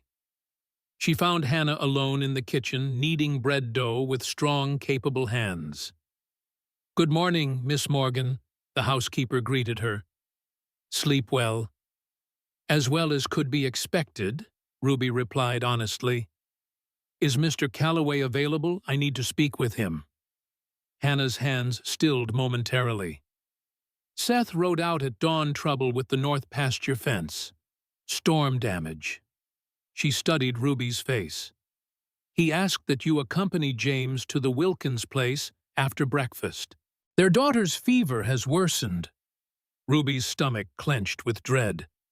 "Hannah, I'm not sure I should." "Because you're not a nurse." The older woman's blunt question hung in the air between them. Ruby stared at her, speechless. "I've been watching people for 70 years, child," Hannah said, resuming her kneading. "I knew you weren't Elizabeth Morgan the moment you stepped through that door." "Does Seth know?" Ruby whispered. "Seth suspects." Hannah sighed. "That man notices everything but says little. It's his way." "James confronted me last night," Ruby admitted. "He gave me until this evening to tell Seth myself." Hannah nodded, unsurprised. "James is protective, sometimes to a fault. He has every right to be suspicious." "Perhaps." Hannah shaped the dough into a loaf with practiced movements. "But suspicion doesn't feed empty stomachs or heal sick children." She fixed Ruby with a penetrating stare. "Can you read?" The question caught Ruby off guard. "Yes, of course." "Then you can follow instructions. Elizabeth's medical chest arrived by freight wagon last week. Everything clearly labeled with notes on dosages and applications." Hannah wiped her hands on her apron. "The Wilkins girl has mountain fever, not deadly, if treated properly, but miserable nonetheless. Her parents are beside themselves with worry." "But I'm not a nurse," Ruby protested. "I could make things worse." "You could," Hannah agreed. "Or you could follow Elizabeth's notes and perhaps help a child who's suffering." She placed the bread in a pan to rise. "The choice is yours, Miss Hayes." Ruby started at the use of her real name. "James talks in his sleep," Hannah explained with a small smile. "Has since he was a boy. You know who I am, yet you'd trust me with a child's health." "I know you're a woman in desperate circumstances," Hannah corrected. "Beyond that, I reserve judgment. As for trust, I trust that most people, given the opportunity, will choose to do good rather than harm." Ruby considered the older woman's words. Could she help the Wilkins girl? The medical texts she'd studied through the night had described mountain fever, its symptoms, and treatments. Elizabeth's journal contained specific notes on dosages for children of different ages. "I'll try," Ruby decided, "but someone with actual knowledge should accompany me. I've nursed 3 generations of Calloways through everything from colic to consumption," Hannah said, reaching for her shawl. "I'll go with you."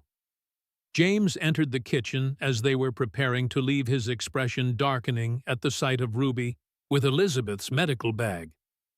"What's this?" he demanded. "We're going to the Wilkins homestead," Hannah replied before Ruby could speak. "The child needs care." "She's not a nurse," James protested, gesturing toward Ruby. "No, but I am," Hannah countered. "Between the two of us, we'll manage. Unless you'd prefer to explain to Seth why we let a neighbor's child suffer when we had medicines that might help." James looked as if he wanted to argue further, but ultimately conceded with a curt nod. "I'll hitch the wagon." The journey to the Wilkins homestead took less than 30 minutes. Their property lay to the east of Wolf Creek Ranch, a modest cabin with fresh-cut timber still bright against the weathered logs of the main structure. Thomas Wilkins met them in the yard, his face haggard with worry. "Thank God you've come," he said, helping Hannah down from the wagon. "Margaret's fever spiked during the night. Sarah's beside herself." "We brought medicines," Ruby said, clutching Elizabeth's bag with nervous hands. "And Hannah has extensive nursing experience."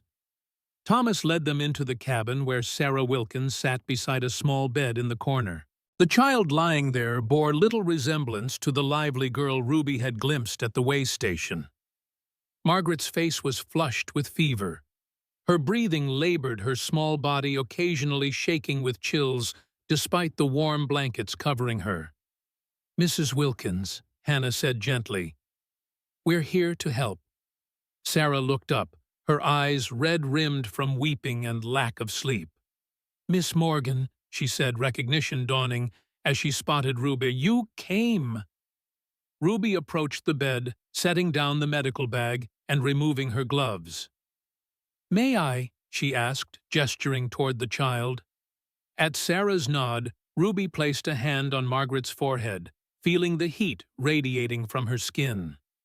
Following the instructions she'd read in Elizabeth's journal, she checked the child's pulse at the wrist, rapid but steady, and examined her throat for the telltale rash of scarlet fever. "How long has she been ill?" Ruby asked, continuing her examination. "The fever started 3 days ago," Sarah replied. "She seemed better yesterday morning, but by evening—" Ruby nodded, opening Elizabeth's bag and locating the bottles she needed: willow bark extract for the fever, horehound syrup for the cough that rattled in Margaret's chest. "Hannah, could you prepare a cool compress?" she requested, measuring the willow bark extract into a spoon with trembling fingers. "And perhaps some mint tea. It will help her drink the medicine." As Hannah moved efficiently around the cabin, Ruby administered the medications with as much confidence as she could muster. To her relief, Margaret swallowed obediently, though her glazed eyes showed no real awareness. The fever should begin to decrease within the hour, Ruby told the anxious parents, repeating information from Elizabeth's notes. "The willow bark will help with that.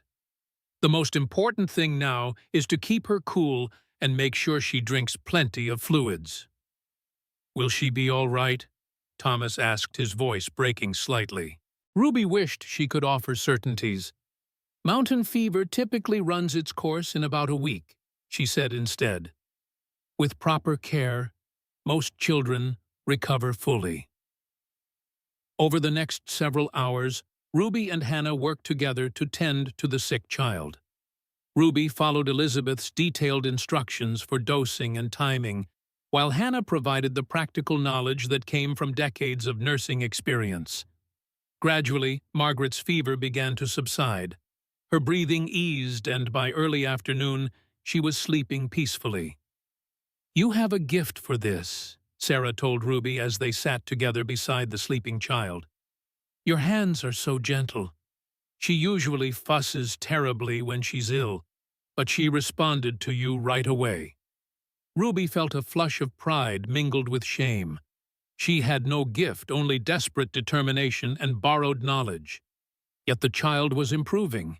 Perhaps intention counted for something after all. "I should check her fever again," Ruby said, avoiding Sarah's praise. As she placed her hand on Margaret's forehead, the child's eyes fluttered open. "Am I better now?" she asked in a small voice. Ruby smiled, genuine relief washing through her. You're getting better, she assured her. How do you feel? Thirsty, Margaret replied. And my head hurts. That's normal, Ruby said, helping her sip some water. The headache will go away soon. You just need to rest and drink plenty of fluids. Margaret studied Ruby with the direct curiosity of childhood. Are you the new doctor? Ruby hesitated. I'm a healer, she said finally. From Wolf Creek Ranch. Mama says you're going to marry Mr. Calloway. Margaret continued, accepting another sip of water. Will you live at the ranch forever? The innocent question struck at Ruby's heart. I don't know yet, she answered honestly. We're still getting acquainted. Hope you stay, Margaret said, her eyelids growing heavy again. You're nice and pretty. Ruby gently stroked the child's hair as she drifted back to sleep. Thank you, sweetheart, she whispered. Looking up, she found Hannah watching her from across the room, an inscrutable expression on the older woman's face. Had she done something wrong, revealed her lack of medical knowledge in some way? But Hannah merely nodded, a gesture that somehow conveyed both approval and something deeper understanding, perhaps. They left the Wilkins homestead in late afternoon, with instructions for continuing Margaret's care and promises to return the following day. The child's fever had broken, her breathing had eased, and her parents' relief was palpable. Thank you, Thomas said, pressing Ruby's hand between his own. Both of you, we didn't know where to turn. Margaret is strong, Ruby replied. She'll be back to herself in no time. As James drove the wagon back toward Wolf Creek Ranch, Ruby sat in contemplative silence. For the first time since fleeing Denver, she had done something truly worthwhile, helped ease suffering rather than causing it through deception. You did well today, Hannah said quietly, breaking into her thoughts. Better than expected. I followed Elizabeth's notes, Ruby demurred. The real credit belongs to her knowledge, not my administration of it. Knowledge unused helps no one, Hannah countered. You could have refused to go given your circumstances. Ruby glanced toward James, who drove with rigid shoulders, his attention seemingly focused on the road. I almost did, she admitted. I was afraid of doing harm. Fear of harm is the beginning of wisdom, Hannah said. It's those who never question their abilities who do the greatest damage. They crested the final hill before Wolf Creek Ranch came into view. Ruby's breath caught at the sight of Seth Calloway dismounting before the house, his tall figure silhouetted against the setting sun. The moment of reckoning had arrived. Remember, James said, speaking for the first time since they'd left the Wilkins place, by nightfall, or I'll tell him myself. Ruby nodded, anxiety coiling in her stomach. How would Seth react to her confession? After today, after seeing the good she could do, despite her deception, would he consider allowing her to stay? The wagon pulled to a stop in the ranch yard. Seth approached, his expression unreadable as he helped first Hannah, then Ruby, down from the seat. How is the Wilkins girl? He asked. Better, Hannah replied. Her fever broke this afternoon. Miss Morgan was quite effective with Elizabeth's remedies. Seth's gaze shifted to Ruby, those penetrating blue eyes studying her with renewed intensity. Were you? I'm glad to hear it. Mr. Calloway, Ruby began, gathering her courage. Might I speak with you privately? Something flickered across his features, surprise perhaps, or confirmation of suspicion. Of course, he agreed. After supper, Ruby shook her head. Now, if possible, it's important. Seth glanced toward James, some silent communication passing between the brothers. Very well, he said finally. My study. Ruby followed him into the house and down a short hallway to a room she hadn't yet seen, a modest space, lined with bookshelves, dominated by a solid desk of polished oak. Maps of the territory adorned one wall, while the opposite featured a large window overlooking the creek that gave the ranch its name. Seth closed the door behind them, then gestured toward a chair. "Please sit." Ruby remained standing. "I prefer to stand for this." "As you wish." Seth leaned against his desk, arms crossed over his broad chest. "What's troubling you, Miss Morgan? Or should I say, Miss Hayes?" The directness of his question stole the breath from Ruby's lung. "You know," she managed finally. "I suspected," he corrected. "James confirmed it last night, though I'd already received a telegram from Denver about a woman impersonating mail-order brides." Ruby swallowed hard. "I can explain." "I certainly hope so." Seth's voice remained even-controlled, though something dangerous flickered in his eyes. "Because, from where I stand, you've committed several serious crimes. Identity theft, fraud. Perhaps theft as well." "I didn't steal anything except a name," Ruby protested. "Everything in that trunk belongs to Elizabeth Morgan. I haven't used her money or sold her possessions. Yet you're wearing her clothes, using her medical supplies, presenting yourself as a trained nurse when you're nothing of the sort." Seth pushed away from the desk, his imposing height emphasized as he stood to his full stature. "Do you have any idea of the harm you could have caused? This isn't Denver with its hospitals and doctors. Out here, people die from ignorance and lack of proper care." The rebuke stung all the more for its truth. Ruby lowered her head. "I know," she whispered. "I never intended to practice medicine. It was only meant to be an escape route." "An escape from what?"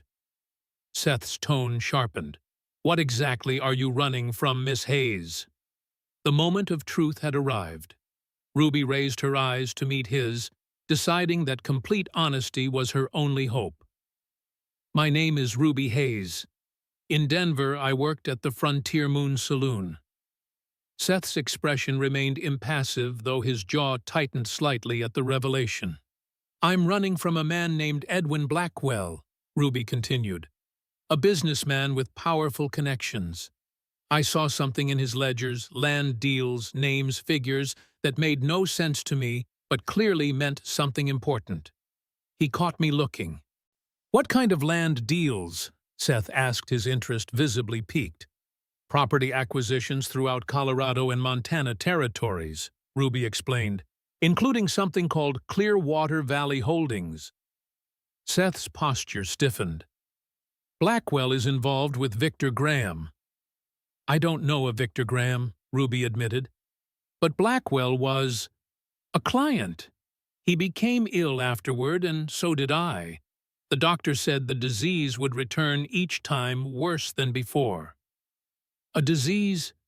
Seth's brow furrowed. "What disease?" Ruby felt heat rising in her cheeks. "They wouldn't give it a name, but it's transmitted intimately." Understanding dawned in Seth's eyes, followed by something that might have been pity. "I see. When I recovered enough to return to work, I learned Blackwell was looking for me," Ruby pressed on. "Not as a companion. His men were asking questions watching the saloon. My friend Clara showed me your advertisement the same day I discovered Blackwell's men were closing in." "And Elizabeth Morgan," Seth prompted. "I met her at the depot. She was ill of fever that had progressed beyond safe travel. I helped her to a doctor then." Ruby trailed off, shame washing through her anew. "Then you took her identity and boarded the stage in her place," Seth finished. "Using my money, my letters, my promise of marriage to facilitate your escape." Put so baldly, the magnitude of her deception seemed even greater. "Yes," Ruby admitted. "I was desperate." Seth was silent for a long moment, his expression unreadable as he processed her confession.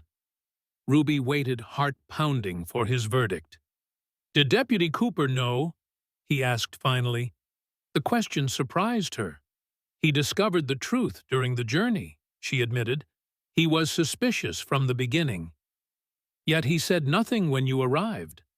"He believed my story about Blackwell," Ruby explained. "Said it might connect to something he was investigating. The Helena connection." Seth's eyes widened almost imperceptibly. "Cooper told you about the Helena connection?" Ruby nodded. "He said they were buying land along railroad routes using threats, or worse, to acquire strategic properties." She hesitated, then added, "He mentioned Wolf Creek, specifically said, your water rights made it valuable." "Indeed they do." Seth moved to the window, staring out at the creek as dusk settled over the valley. "Which makes your appearance here all the more suspicious, Miss Hayes." "I swear to you I knew nothing about Wolf Creek or water rights or railroads," Ruby insisted. "I simply needed to escape Denver immediately, and Elizabeth's identity provided that opportunity." Seth turned back to face her, his expression grave. "And now, what do you want, now that you're here?" The directness of the question caught Ruby off guard. What did she want? Safety, certainly. A chance to build a life away from Blackwell's reach. But more than that, "I want to stay," she admitted quietly. "Not as Elizabeth Morgan, I know that deception is over. But perhaps as myself. I could work as your housekeeper, help Hannah with the cooking and cleaning.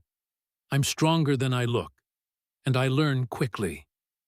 "And if I say no," Seth challenged. "If I report your crimes to the territorial authorities," Ruby lifted her chin, "then I'll face the consequences. But I'm asking for mercy, Mr. Calloway. Not just for my sake, but because I truly believe Blackwell is dangerous to me and perhaps to Wolf Creek as well." Seth studied her for what felt like an eternity, his blue eyes seeming to peer into her very soul. Ruby forced herself to maintain eye contact, though every instinct urged her to look away from such intense scrutiny. "You helped the Wilkins girl today," he said finally. "Hannah says you followed instructions carefully, showed genuine concern for the child's welfare." "I did what little I could," Ruby said. "It wasn't much. It was enough to ease a child's suffering and comfort worried parents." Seth's tone softened slightly. "That counts for something in my ledger." Hope flickered in Ruby's chest. "Then you'll let me stay." "On conditions," Seth stipulated. "First, you'll write to the real Elizabeth Morgan explaining what happened and apologizing for the use of her identity. Include funds for any inconvenience caused. I'll provide the money." Ruby nodded quickly. "Of course." "Second, you'll work as our housekeeper, as you suggested. Room and board in exchange for honest labor. No more pretense of medical knowledge or training." "Agreed." "Third," Seth continued, his expression hardening again, "you'll tell me everything you remember about Blackwell's ledgers. Every name, every property, every figure. Deputy Cooper believes the Helena connection plans to control all water access along the proposed Northern Pacific route. If Blackwell is involved, your information could be valuable." "I'll tell you everything I can recall," Ruby promised. "Though I only glimpsed the ledger briefly." Seth nodded, apparently satisfied. "One final condition," he said. "Complete honesty from this moment forward. No more deceptions, no matter how small. If I discover you've lied about anything else, you leave Wolf Creek immediately." "Is that clear?" "Perfectly clear," Ruby agreed, relief washing through her like a physical force. "Thank you, Mr. Calloway." "Seth," he corrected. "If you're to be our housekeeper, we should dispense with formalities." He moved toward the door, then paused. "One more thing, Miss Hayes." "Ruby," she supplied. "Please, Ruby." he acknowledged with a slight nod. Whatever arrangement existed between us and Elizabeth Morgan is of course null and void. There will be no expectations beyond your duties as housekeeper. You have my word on that. The assurance should have comforted her. Instead, Ruby felt an unexpected twinge of disappointment. "I understand," she said. Seth studied her face for a moment longer, as if searching for something in her expression. Then he opened the door. "Supper will be ready soon. I'll ask Hannah to prepare the small bedroom off the kitchen for you, more appropriate for a housekeeper than the blue room." "Thank you," Ruby said again, "for your mercy." Seth paused in the doorway, his broad shoulders filling the frame.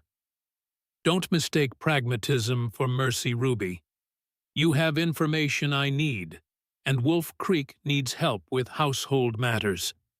It's a fair exchange, nothing more." With that he was gone, leaving Ruby alone in the study with the fading light of day filtering through the windows. She sank into the chair she had earlier refused, her legs suddenly unable to support her. She had confessed everything and survived. Seth had agreed to let her stay, albeit in a reduced capacity. It was more than she had dared hope for: safety from Blackwell, a roof over her head, honest work. So why did his final words leave her feeling so hollow? Ruby gazed out the window at the creek that gave the ranch its name. Water rights, Seth had said. The creek was valuable enough that dangerous men sought to control it. She'd fled one dangerous man only to find herself in the midst of a different kind of danger. Yet for the first time in years, Ruby felt something like purpose stirring within her.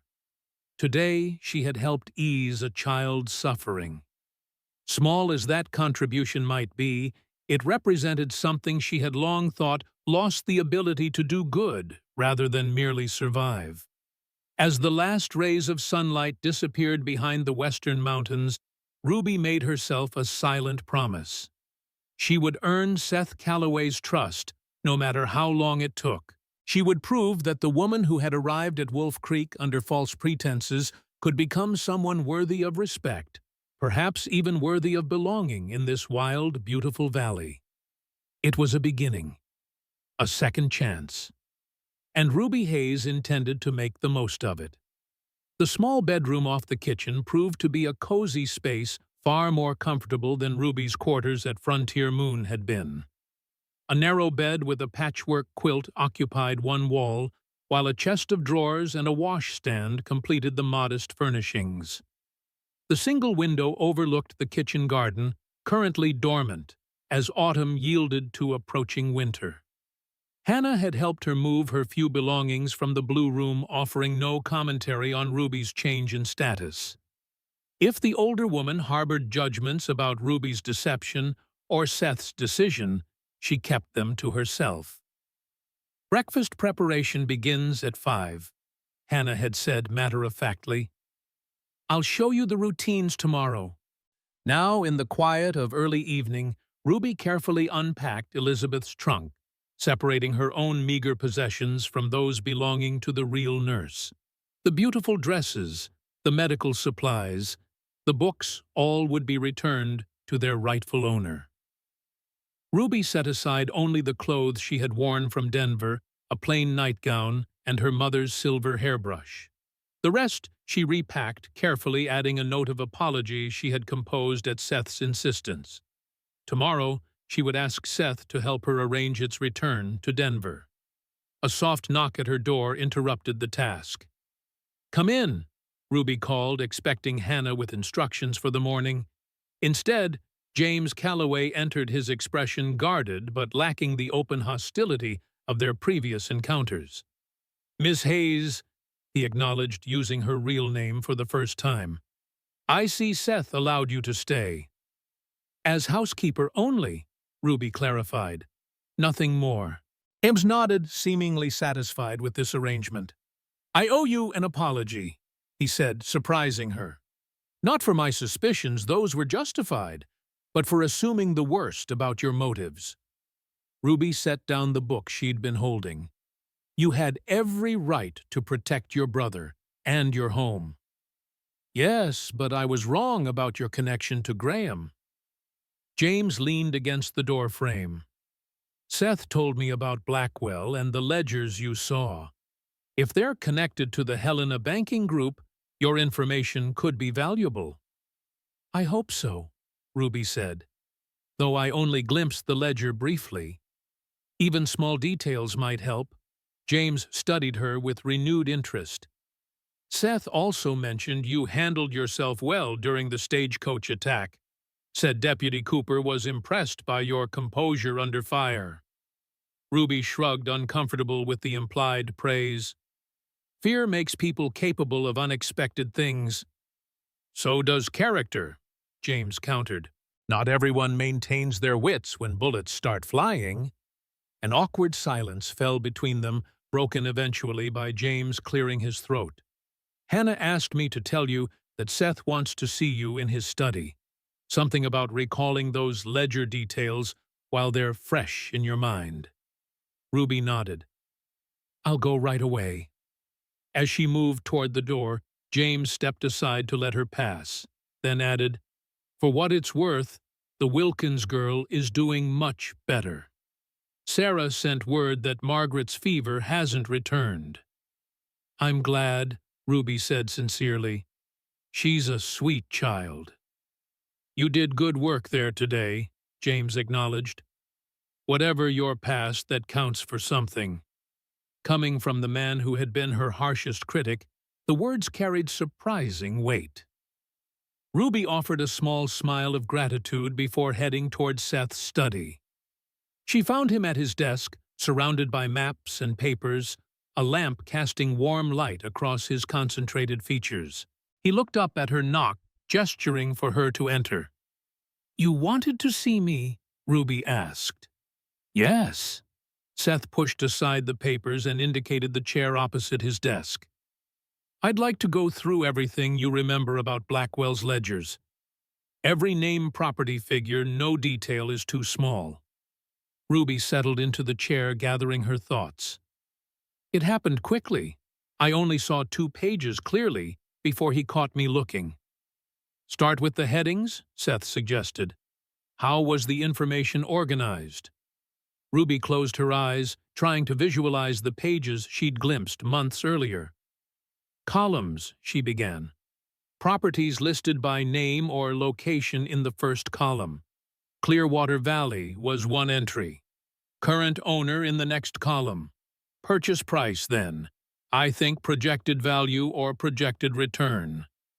Seth leaned forward, his interest palpable.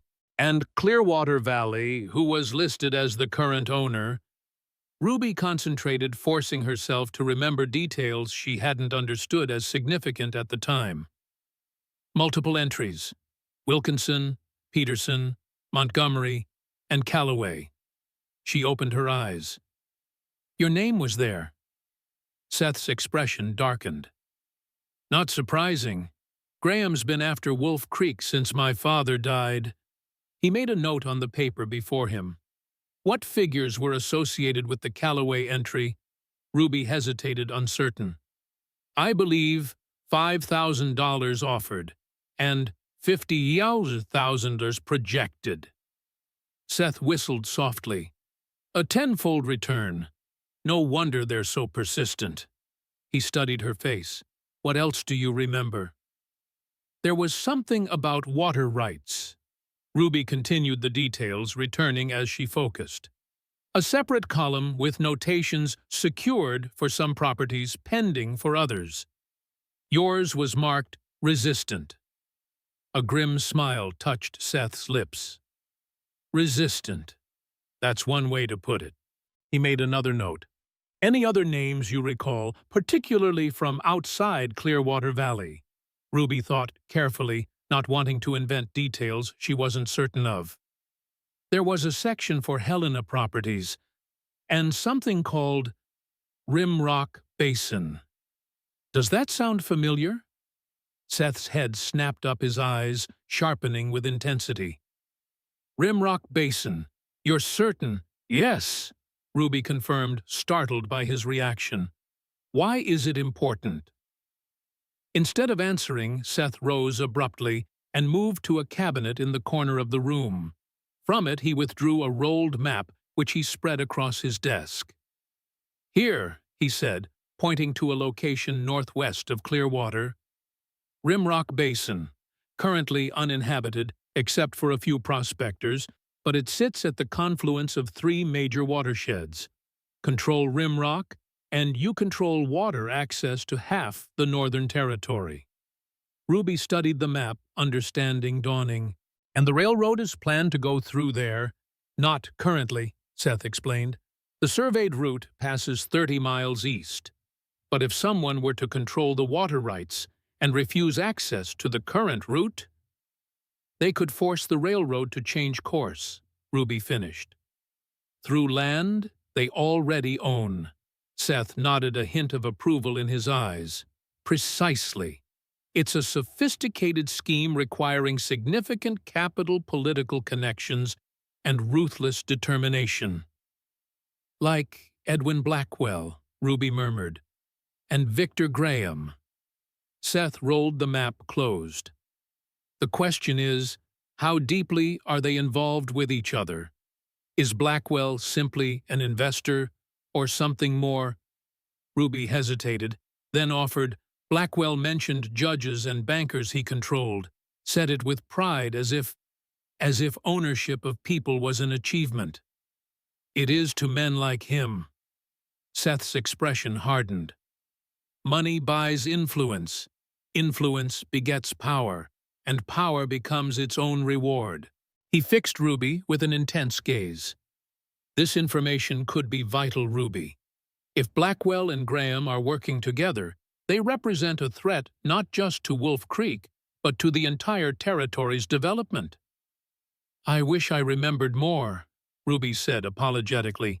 It was months ago, and I didn't understand the significance at the time. You've provided more than we had before, Seth assured her. I'll telegraph Cooper tomorrow. Share what you've recalled. A thought occurred to Ruby.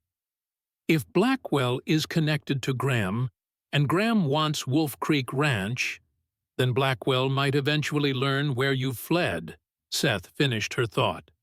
Yes, I've considered that possibility. I've put you in danger, Ruby realized dismay washing through her. By coming here. Wolf Creek was already in danger, Seth countered. Has been since my father died, and the railroad surveys began. He studied her with those penetrating blue eyes. But yes, your presence here complicates matters. All the more reason to understand exactly what we're facing. Ruby felt the weight of responsibility settle on her shoulders. She had fled to Wolf Creek, seeking safety only to potentially bring danger to its door. Perhaps I should leave, she suggested reluctantly. Find somewhere else. Somewhere Blackwell would never think to look for me. And go where? Seth asked practically. With what resources winter is approaching and you're still recovering from illness? I survived in Denver, Ruby said, lifting her chin. I can survive elsewhere. Something shifted in Seth's expression, a softening almost imperceptible in the lamplight.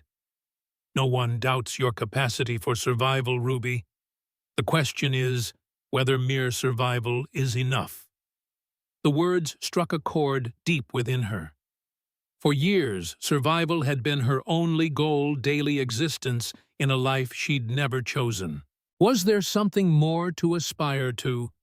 Something beyond simply continuing to draw breath? For now, Seth continued, your safest place is here. We're remote enough that news travels slowly. By the time Blackwell makes any connection between you and Wolf Creek, we'll be better prepared. And if he does find me? Ruby asked. Seth's gaze hardened, a glimpse of steel beneath his controlled exterior. Then he'll learn that Montana Territory operates by different rules than Denver drawing rooms. We protect our own here. The implication that she might be included in that our own sent an unexpected warmth through Ruby's chest. She had expected judgment, perhaps reluctant accommodation at best. Instead, Seth Calloway was offering protection, provisional perhaps, but protection nonetheless. "Thank you," she said simply. Seth waved away her gratitude. "As I said earlier, it's pragmatic. Your knowledge of Blackwell gives us an advantage we didn't have before." He began gathering his papers. "You should rest. Hannah runs a tight kitchen and morning comes early at Wolf Creek." Ruby recognized the dismissal and rose to leave. At the door she paused, turning back to find Seth watching her with an unreadable expression. "I meant what I said," she told him. "About earning my place here. I won't disappoint you." Something flickered in his eyes. Surprise, perhaps, or curiosity. "I believe you," he said after a moment. "Good night, Ruby." "Good night, Seth." As she made her way back to her small room off the kitchen, Ruby found herself oddly buoyed by the brief exchange. For the first time in longer than she could remember, someone believed in her intent to do better, to be better. It was a fragile thing, this tentative trust, but Ruby would nurture it carefully, grateful for the chance to prove herself worthy of the second chance she'd been given. Outside her window, stars appeared one by one in the vast Montana sky. Ruby watched them emerge, marveling at how much brighter they seemed here than in Denver's lamplit haze. Like hope itself, small points of light in the darkness promising guidance to those who looked up rather than down. Tomorrow would bring new challenges, learning Hannah's kitchen routines, adapting to her role as housekeeper, continuing to earn the guarded trust Seth had extended. But tonight, Ruby allowed herself to simply exist in the moment, grateful for shelter, safety, and the faint stirring of purpose that had begun to take root in her heart.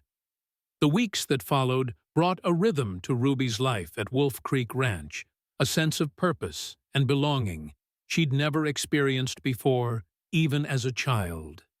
Each morning began before dawn, helping Hannah prepare breakfast for Seth and James before they headed out to work the ranch. Days filled with cooking, cleaning, mending, and learning the complex operation that kept the household running smoothly. In the evenings after supper had been cleared and the kitchen put in order, she often found herself in Seth's study, poring over maps and documents related to the Helena connection, trying to remember additional details from Blackwell's ledgers.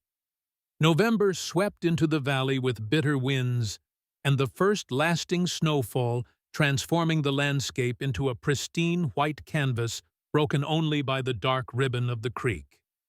The ranch's daily routines, adjusted to winter's arrival, extra firewood, brought inside each evening, lanterns lit earlier as daylight shortened, horses and cattle checked more frequently for signs of distress in the cold. Ruby's health improved steadily with regular meals, clean air, and honest work. Her cheeks' filled-out color returned to her face, and the persistent cough that had lingered since her illness in Denver finally subsided. Hannah commented on the change one morning as they kneaded bread dough side by side. "You're looking more alive than dead these days," the older woman observed in her characteristically blunt manner. "Good food and honest work heal more ailments than most doctors' potions." Ruby smiled, punching down her dough with newfound strength. "I feel better than I have in years. Shows in your face." Hannah nodded approvingly. Seth noticed too. Ruby's hands stilled momentarily. "Did he say something?" "Doesn't need to. I've known that boy since he was knee-high to a grasshopper. I can read his expressions better than most books." Hannah shaped her dough into a perfect loaf. "He watches you when you're not looking." Heat rose to Ruby's cheeks that had nothing to do with the kitchen's warmth. "I'm sure he's just making certain I'm doing my job properly." Hannah made a dismissive sound. "Seth Calloway has better things to do than monitor housekeeping. Besides, you've proven yourself capable enough." Ruby couldn't deny the small flutter of pleasure at the thought of Seth noticing her, though she quickly suppressed it. Their relationship had settled into a cordial employer-employee dynamic, respectful but distant. He treated her fairly, never mentioned her past at Frontier Moon, and seemed to value her input regarding Blackwell and the Helena connection. But there remained a careful distance between them, a boundary neither had attempted to cross. "Has there been any word from Deputy Cooper?" Ruby asked, changing the subject to safer ground. "Telegram arrived yesterday," Hannah replied. "Seth's been expecting him for several days now. Something about new evidence regarding Graham's banking activities." Ruby nodded her thoughts, turning to the investigation that had progressed in fits and starts over recent weeks. Deputy Cooper had made several trips to Helena gathering information about Victor Graham's financial dealings and suspected connections to land speculation along the proposed railroad route. Seth had contributed what little documentation he possessed regarding the repeated offers for Wolf Creek Ranch. While Ruby had strained her memory for every detail she could recall from Blackwell's ledgers.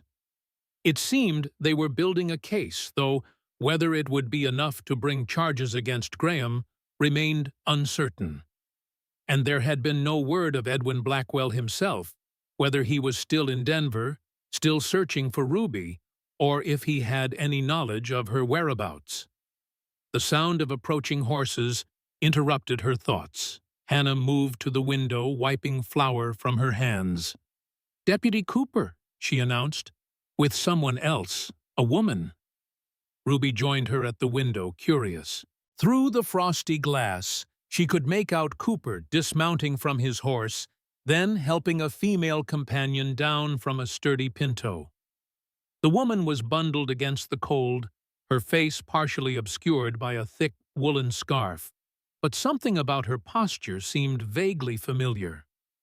"I'll put coffee on," Hannah said, moving efficiently to the stove.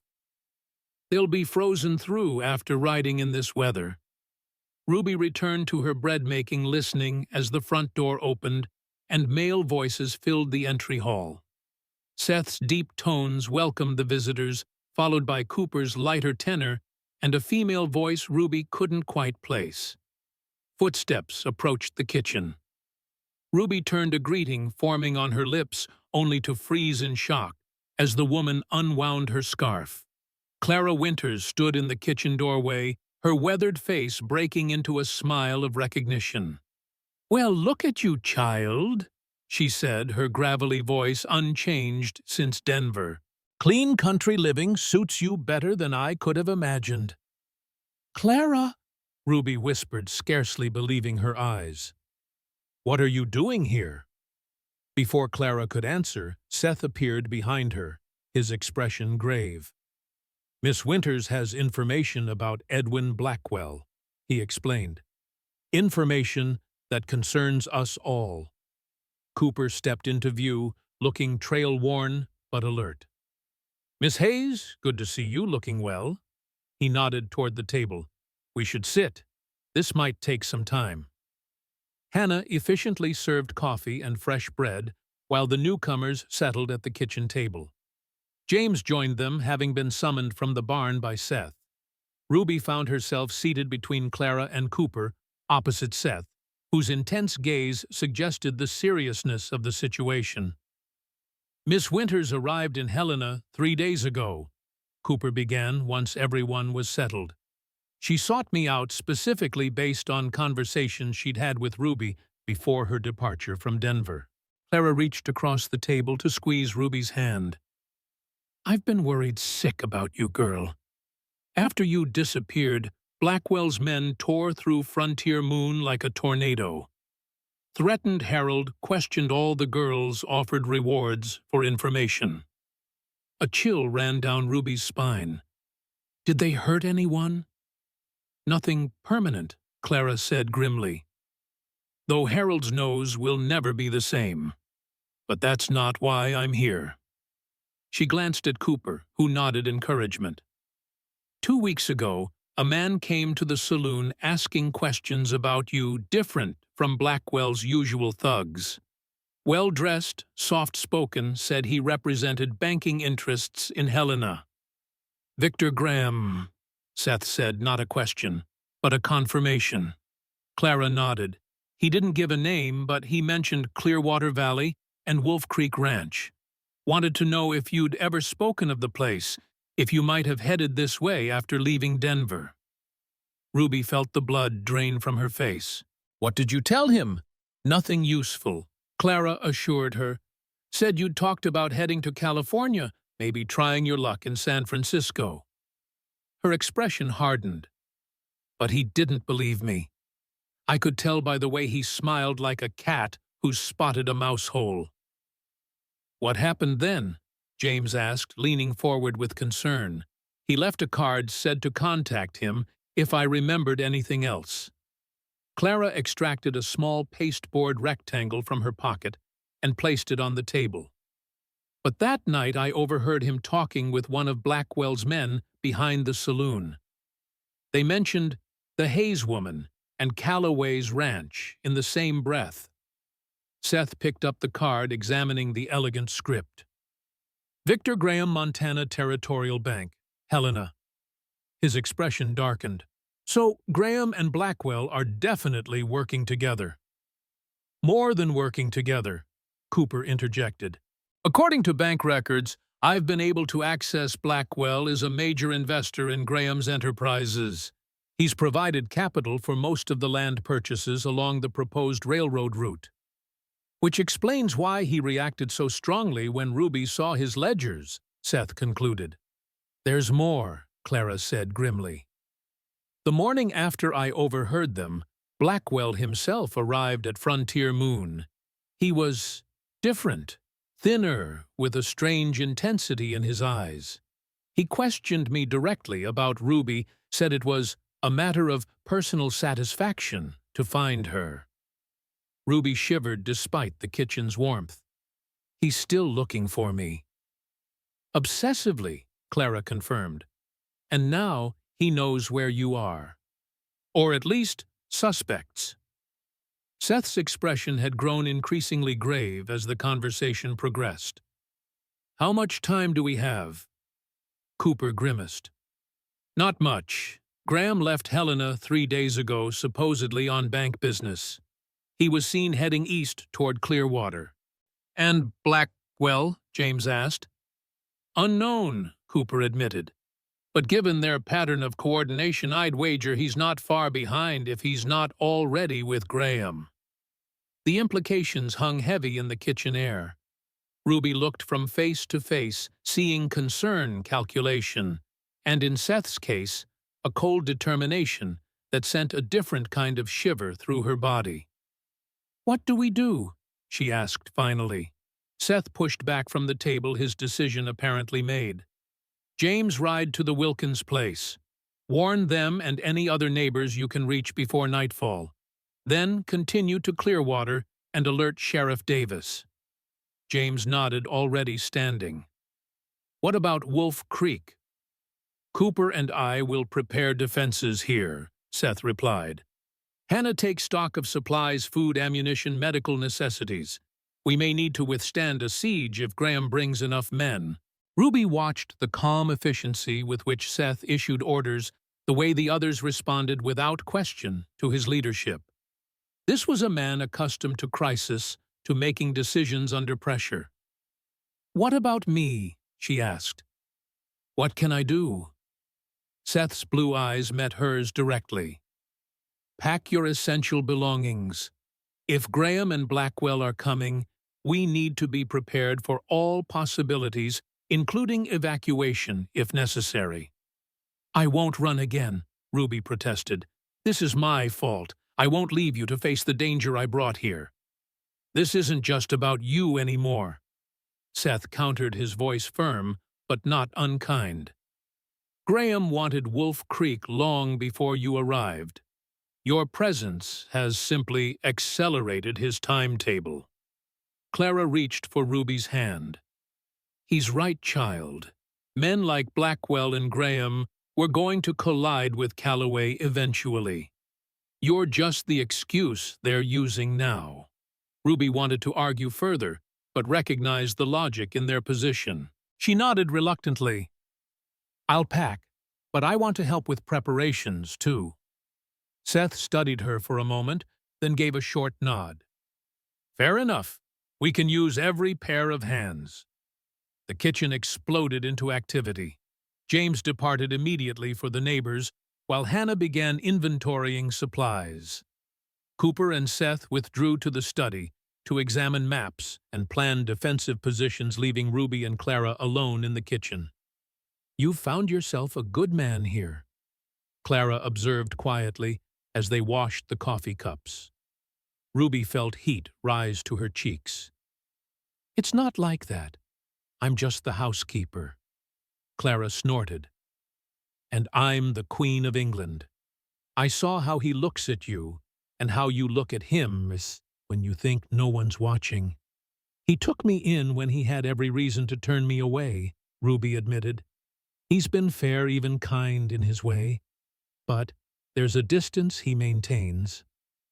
"Protecting himself," Clara suggested. "Man's been hurt before, I'd wager." Ruby thought of Hannah's mention of Seth's former wife, the woman who had betrayed him. "Yes, but it's more than that. I'm what I was in Denver." "He knows that you were a saloon girl," Clara finished for her. "Child, do you think that matters out here? Half the respectable women in Montana Territory have histories they don't discuss in polite company. The West forgives much if you're willing to work hard and deal honestly." "I lied to him," Ruby reminded her friend. "Stole another woman's identity to get here. And then confessed everything when you could have maintained the deception," Clara countered. "That counts for something, too." Ruby had no answer for that. She finished drying the cups in silence, her thoughts a confused tangle of fear for the coming danger and unexpected hope sparked by Clara's observations. Could Seth possibly see her as more than just an employee, more than just a source of information about Blackwell? The very idea seemed too fragile to examine closely. "I should pack," she said finally. "Will you help me?" "There isn't much, but—" "Lead the way," Clara agreed. "Then you can tell me everything that's happened since you left Denver. I want to hear how a saloon girl transformed into a proper ranch housekeeper in just a few weeks." As they climbed the stairs to Ruby's small room, the sound of Seth's voice drifted from the study, deep, authoritative, discussing defensive positions with Cooper. The sound sent an unexpected warmth through Ruby's chest.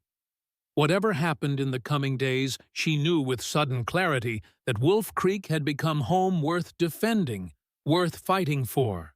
And Seth Calloway, with his penetrating blue eyes and careful distance, had become someone she would risk everything to protect. By evening, a sense of watchful anticipation had settled over Wolf Creek Ranch. James had returned from his warning mission, reporting that the Wilkins family and 3 other homesteads had been alerted.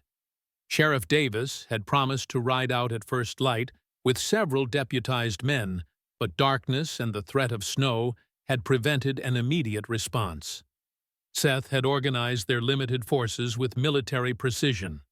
Cooper would take the first watch from the barn loft, which provided a clear view of the main approach to the ranch. James would relieve him at midnight. The house itself had been prepared for defense shutters closed and barred furniture positioned to provide cover if needed weapons cleaned and loaded. Ruby, Clara, and Hannah had prepared enough food to last several days, filled every available container with water, and assembled medical supplies in case of injuries. The work had kept Ruby's mind occupied, preventing her from dwelling too deeply on the coming confrontation with Blackwell. Now, as full darkness descended on the valley, Ruby found herself alone in the kitchen, putting the finishing touches on a hearty stew that would provide sustenance through the long night ahead. The domestic task felt surreal against the backdrop of preparation for violence. She stirred the pot mechanically, her thoughts far from cooking. "Smells good," Ruby startled at Seth's voice. She hadn't heard him enter the kitchen. Old family recipe, she replied, regaining her composure. My mother taught me before she died. Seth leaned against the door frame, watching her work. You don't speak of your family often. There's little to say. They died when I was 16, influenza, left me with nothing but debts and this recipe. Ruby managed a small smile. I've made better use of the recipe than the debts. 16 is younger to be alone in the world, Seth observed, his tone softer than usual. Ruby shrugged. Many have faced worse. You lost your mother young too, Hannah mentioned. I was 12, James just 8. A shadow passed over Seth's features. But we had our father and Hannah. We weren't truly alone. The simple acknowledgement of her solitary struggle touched Ruby unexpectedly. She turned back to the stew, blinking rapidly against sudden tears. Cooper believes Graham and his men will likely arrive tomorrow, Seth continued after a moment. Possibly with Blackwell, though that's less certain. Ruby nodded, keeping her back to him as she regained control of her emotions. What will they want?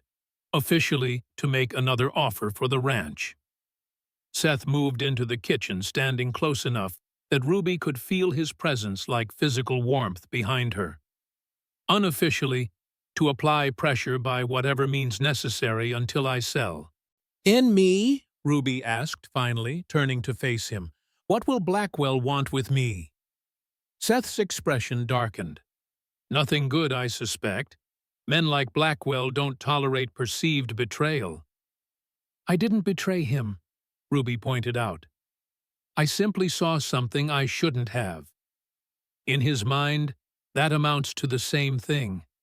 Seth's gaze was intense, searching her face. Ruby, I need to know you'll follow my instructions tomorrow without hesitation. She met his eyes steadily. What instructions? If things go badly, James will take you and Clara through the old mining tunnel. It exits beyond the creek a mile east. There are supplies cached there enough to reach Helena if necessary. Ruby shook her head firmly.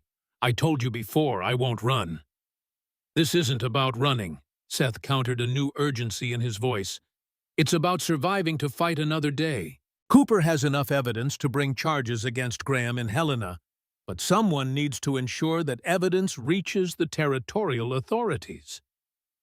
Then James should take it, Ruby argued. I can be more useful here. James knows this land better than anyone except me. He can get you safely to Helena. Seth's hand rose, almost touching her cheek, before falling away again. Please, Ruby, promise me you'll go if I give the order. The intensity in his eyes made refusal impossible. I promise, she said reluctantly, but only if there's truly no other choice. Relief crossed Seth's features. Thank you. They stood in silence for a moment, closer than they had ever been, something unspoken hanging in the air between them.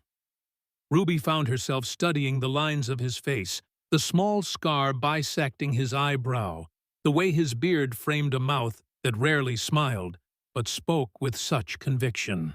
Seth, she began, uncertain what she meant to say, but feeling the need to break the growing tension.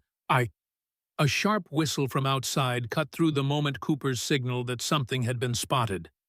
Seth moved immediately, all softness vanishing from his expression as he reached for the rifle propped beside the door.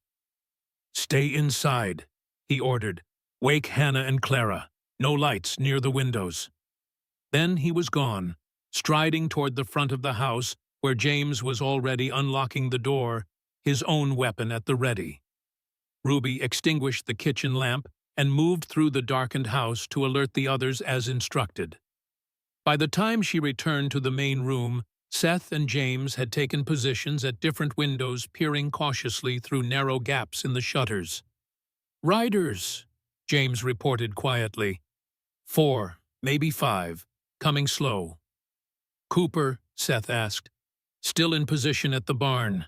He signaled they're armed. Ruby's heart hammered against her ribs as she strained to hear the approaching horses.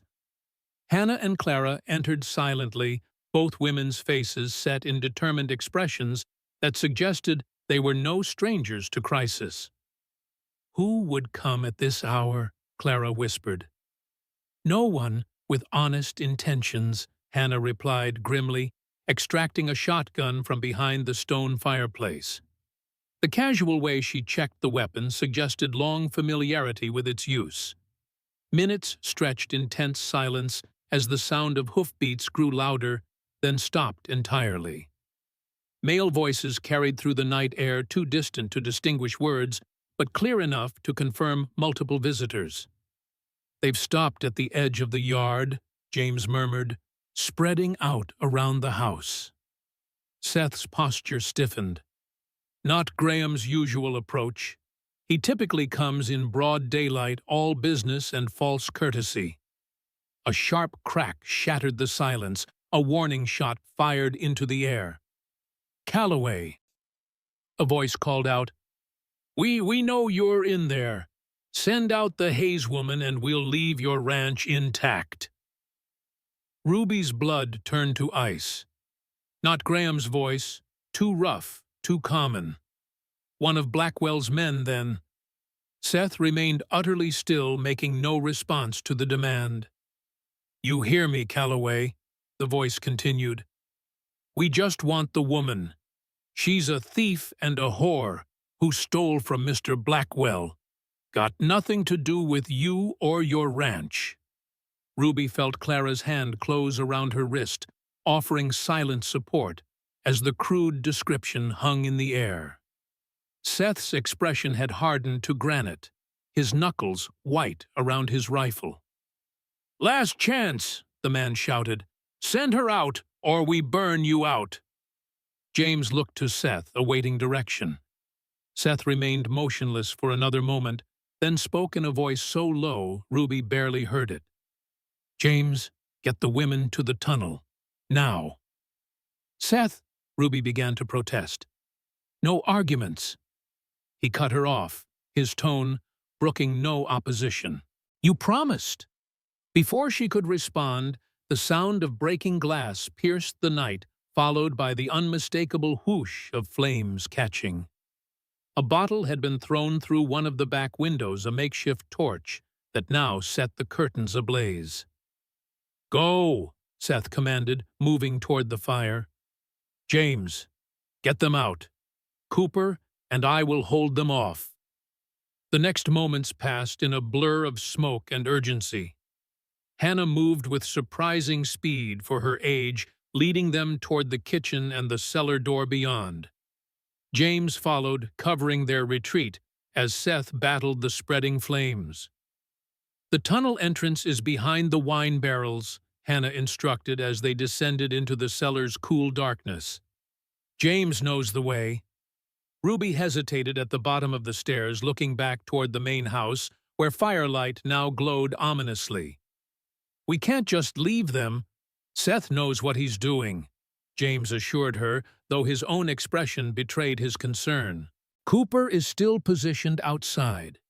They can retreat through the front, if necessary."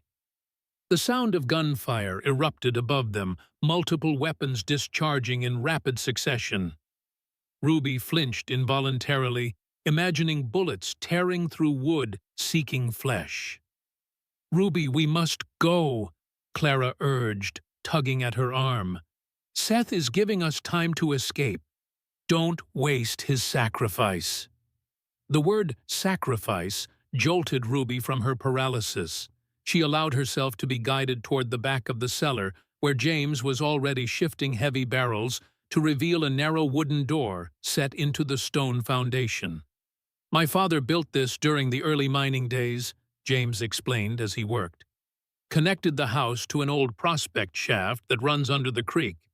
Hasn't been used in years, but we've kept it clear." The door creaked open, revealing a dark passage hewn from earth and rock. Hannah produced a lantern from a nearby shelf, lighting it with steady hands, despite the chaos unfolding above them.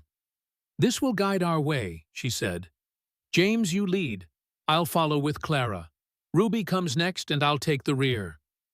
Ruby wanted to protest again to insist on returning to help Seth and Cooper, but the increased intensity of gunfire above made the futility of such an action clear. She was no fighter, had never fired a rifle, would be more liability than asset in the conflict raging through the house. With a last glance toward the cellar stairs, Ruby followed the others into the tunnel, ducking her head beneath the low ceiling. The passage was narrow but navigable, shored up with timber supports at regular intervals. The air felt close and damp-heavy with the scent of earth and mineral.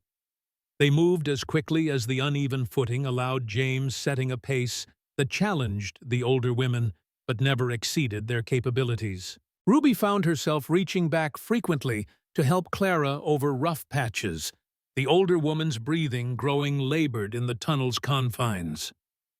"Almost halfway," James announced after what felt like hours, but could only have been minutes. "The creek runs above us here." As if in confirmation, water dripped steadily from the ceiling at this point, forming small puddles on the earthen floor. Ruby imagined the Wolf Creek flowing overhead, oblivious to human concerns, to fire and bullets and desperate escapes.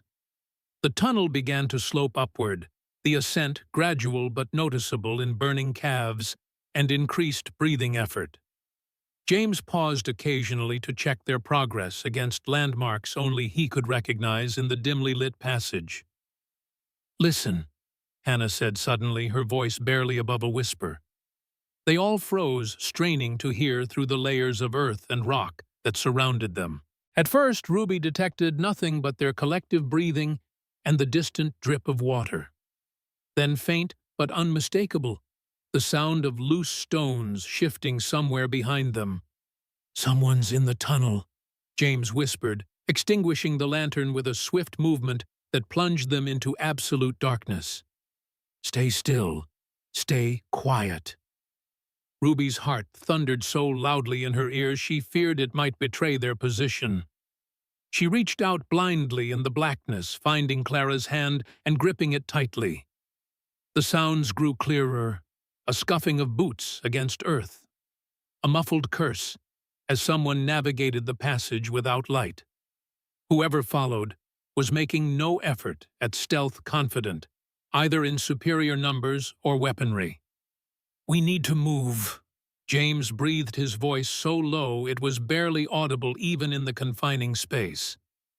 "There's a side passage ahead, an old exploratory shaft.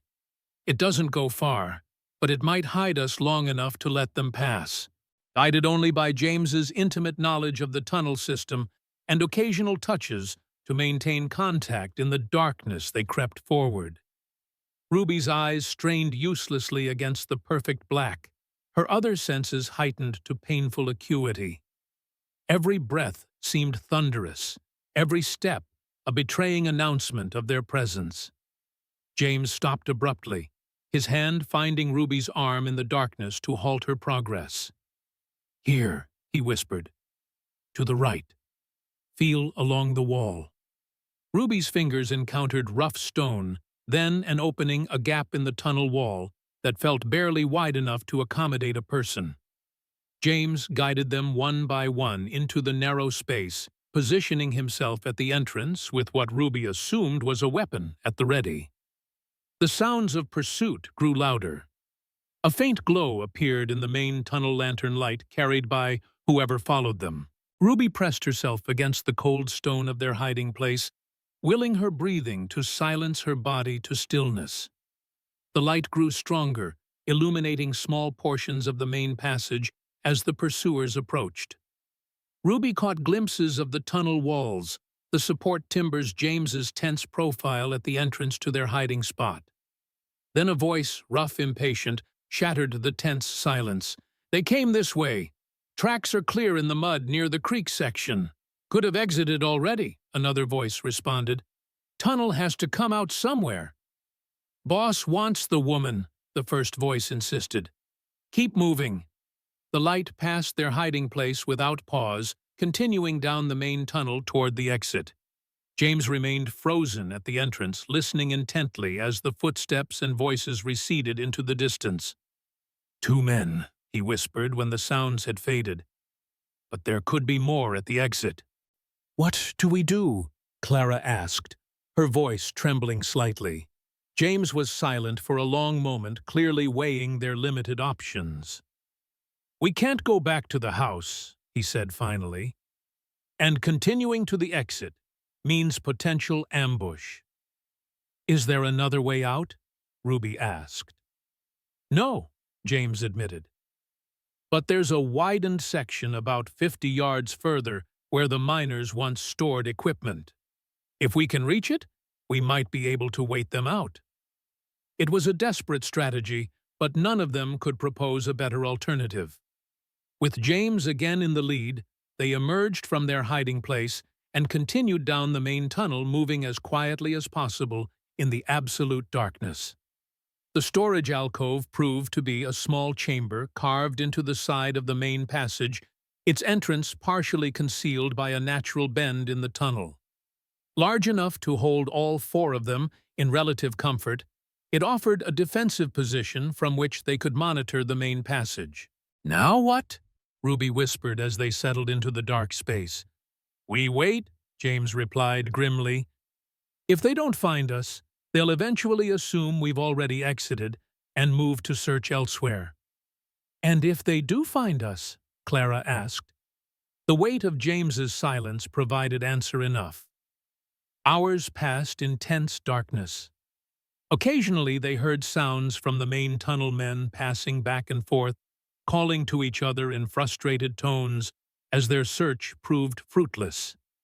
James maintained a vigilant position at the entrance to their hiding place, weapon ready, should discovery become inevitable. Ruby sat with her back against the cold stone wall, Clara's head eventually coming to rest on her shoulder as the older woman drifted into exhausted sleep, despite their precarious situation. Hannah remained alert, but silent, her breathing the only indication of her continued presence in the darkness. Ruby's thoughts turned inevitably to Seth. Had he escaped the burning house?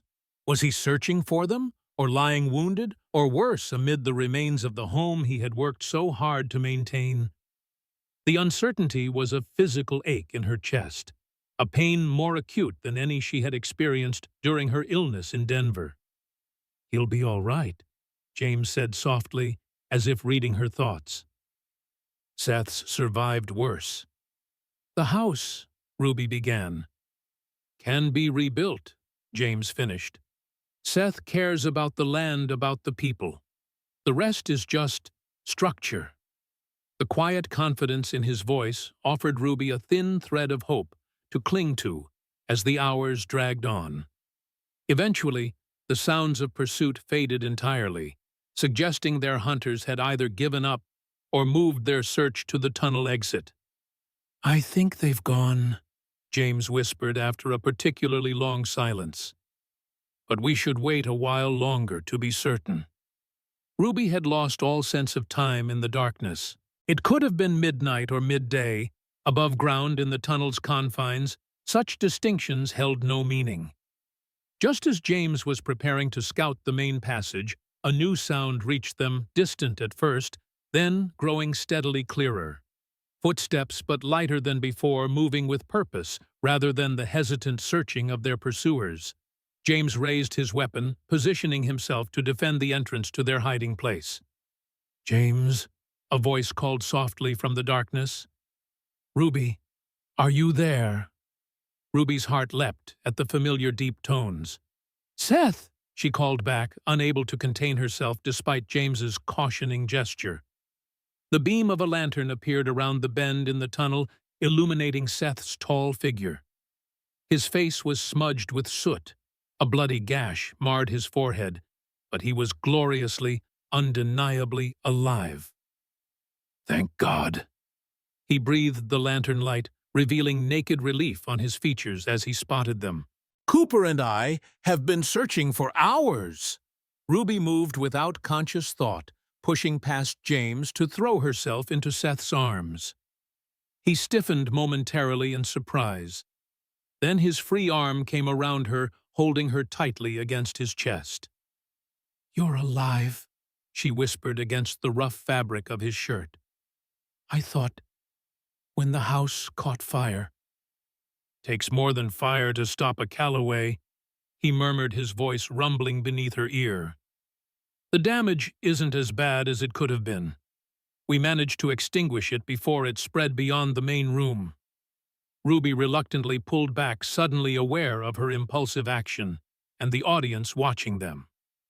"And Blackwell's men driven off for now," Seth replied, his arm lingering around her shoulders as he addressed the others. "Cooper wounded one of them. The rest retreated toward Clearwater, but they'll be back probably with reinforcements." "Graham?" James asked, lowering his rifle. "No sign of him yet," Seth said. But this was clearly a preemptive strike, trying to eliminate Ruby before Graham himself arrives to negotiate. Clara had awakened during the exchange and now stepped forward, her expression grim. Blackwell always did prefer having others do his dirty work. Keeps his own hands clean for polite society. "Is it safe to return to the ranch?" Hannah asked practically. Seth nodded. "For now, Cooper is keeping watch, and Sheriff Davis should arrive by midday with deputies." He gestured toward the tunnel's direction of travel. "This way. It's shorter back to the house than continuing to the exit." As they made their way back through the passage, Seth walked beside Ruby, occasionally steadying her when the uneven floor caused her to stumble. His hand at her elbow, the protective way he positioned himself between her and any potential threat, these small gestures spoke volumes that his reserved nature rarely expressed in words. They emerged from the cellar to find the main house damaged, but still standing. The front room was a charred ruin of burned furniture and broken glass, but the kitchen and bedrooms had escaped the worst of the fire. Cooper met them at the cellar door, his expression grave despite their reunion. "Riders approaching from the east," he reported to Seth.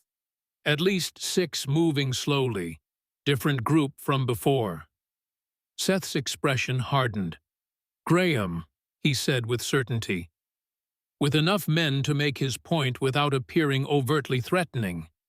He turned to James. "Get the women to the back bedrooms, then position yourself at the upper window." "I'm staying with you," Ruby insisted, refusing to be shuffled away to safety again. Seth opened his mouth as if to argue, then seemed to reconsider. "Fine, but stay behind me, and if I tell you to run, you run. Clear?" Ruby nodded, her agreement, relief flooding through her at not being separated from him again.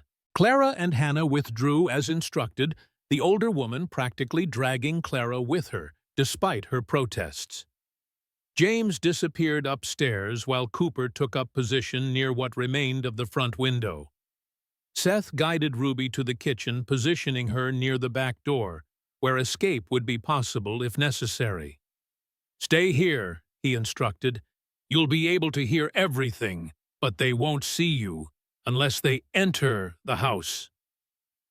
Ruby wanted to protest, but recognized the wisdom in his strategy. If Graham and Blackwell didn't realize she was present, it might provide a tactical advantage.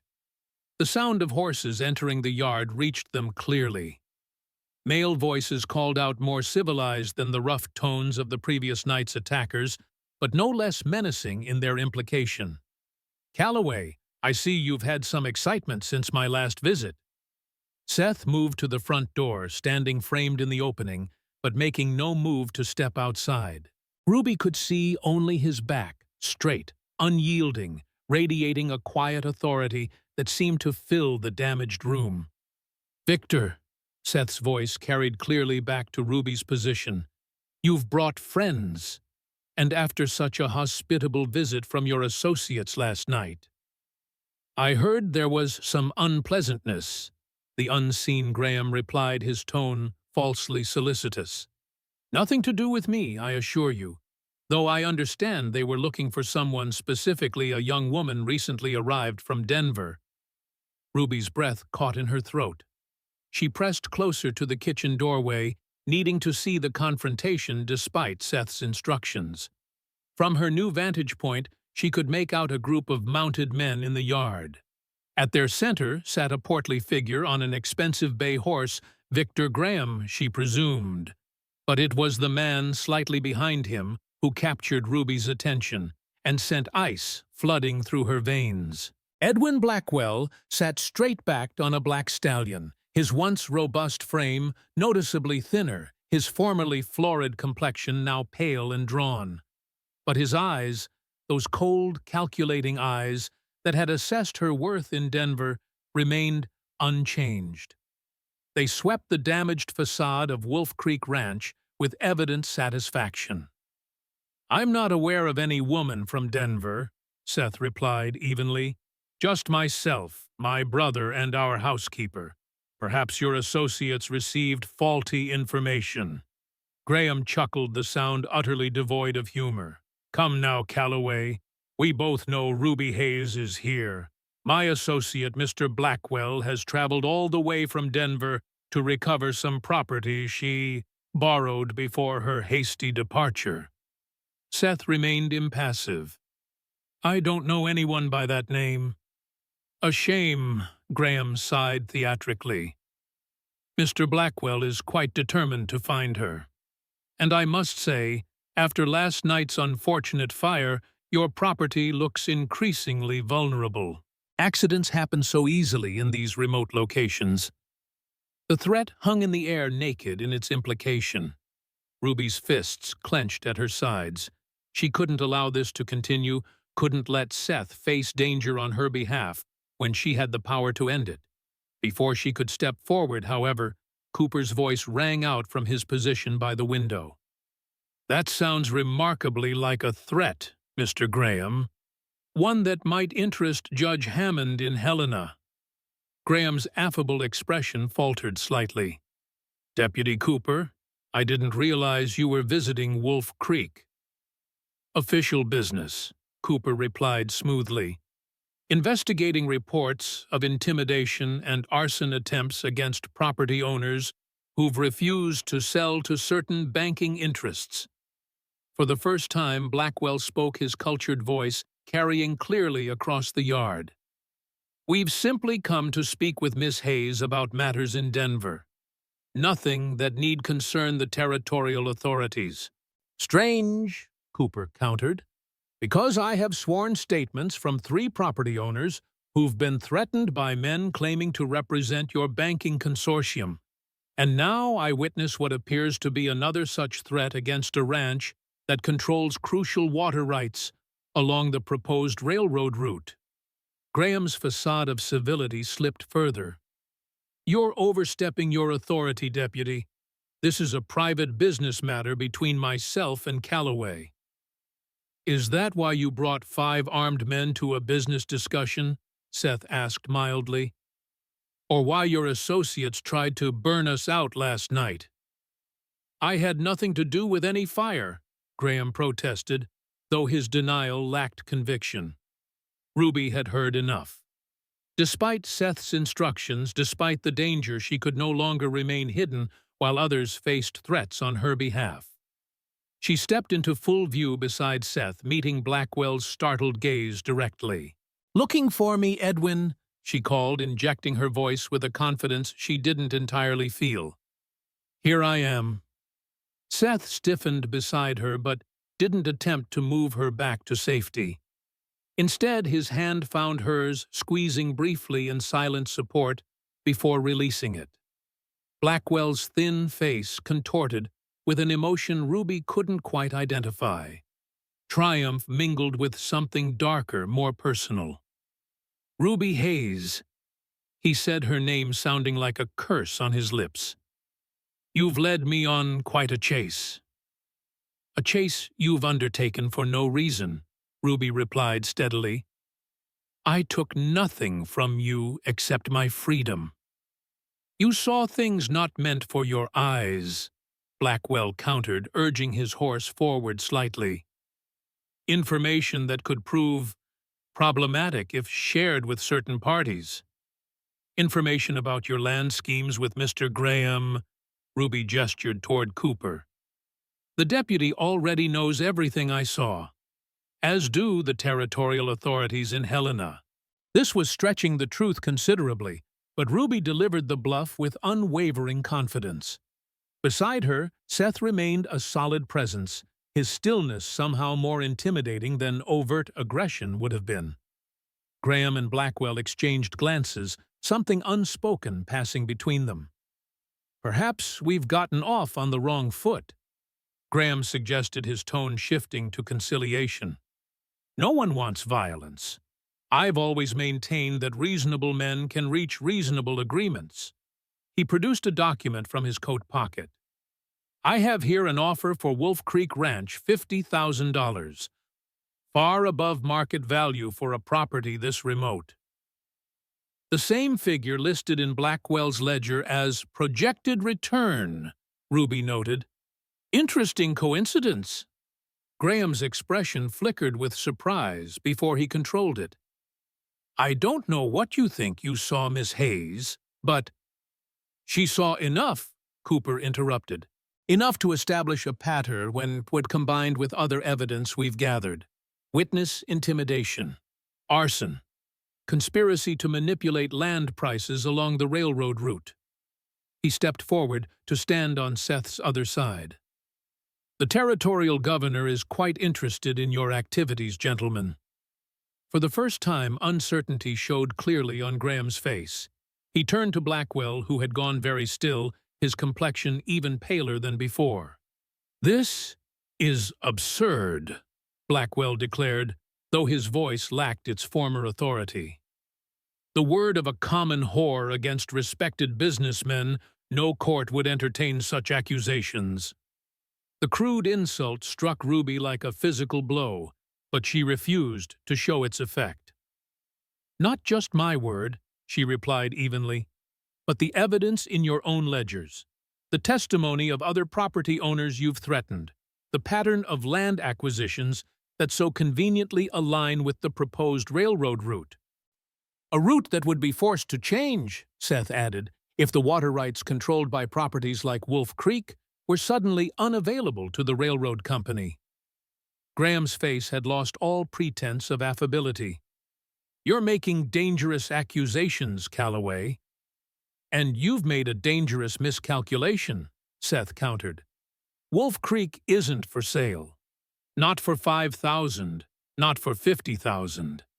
This land has been in my family since before the territory was established, and it will remain so after you and your schemes are long forgotten."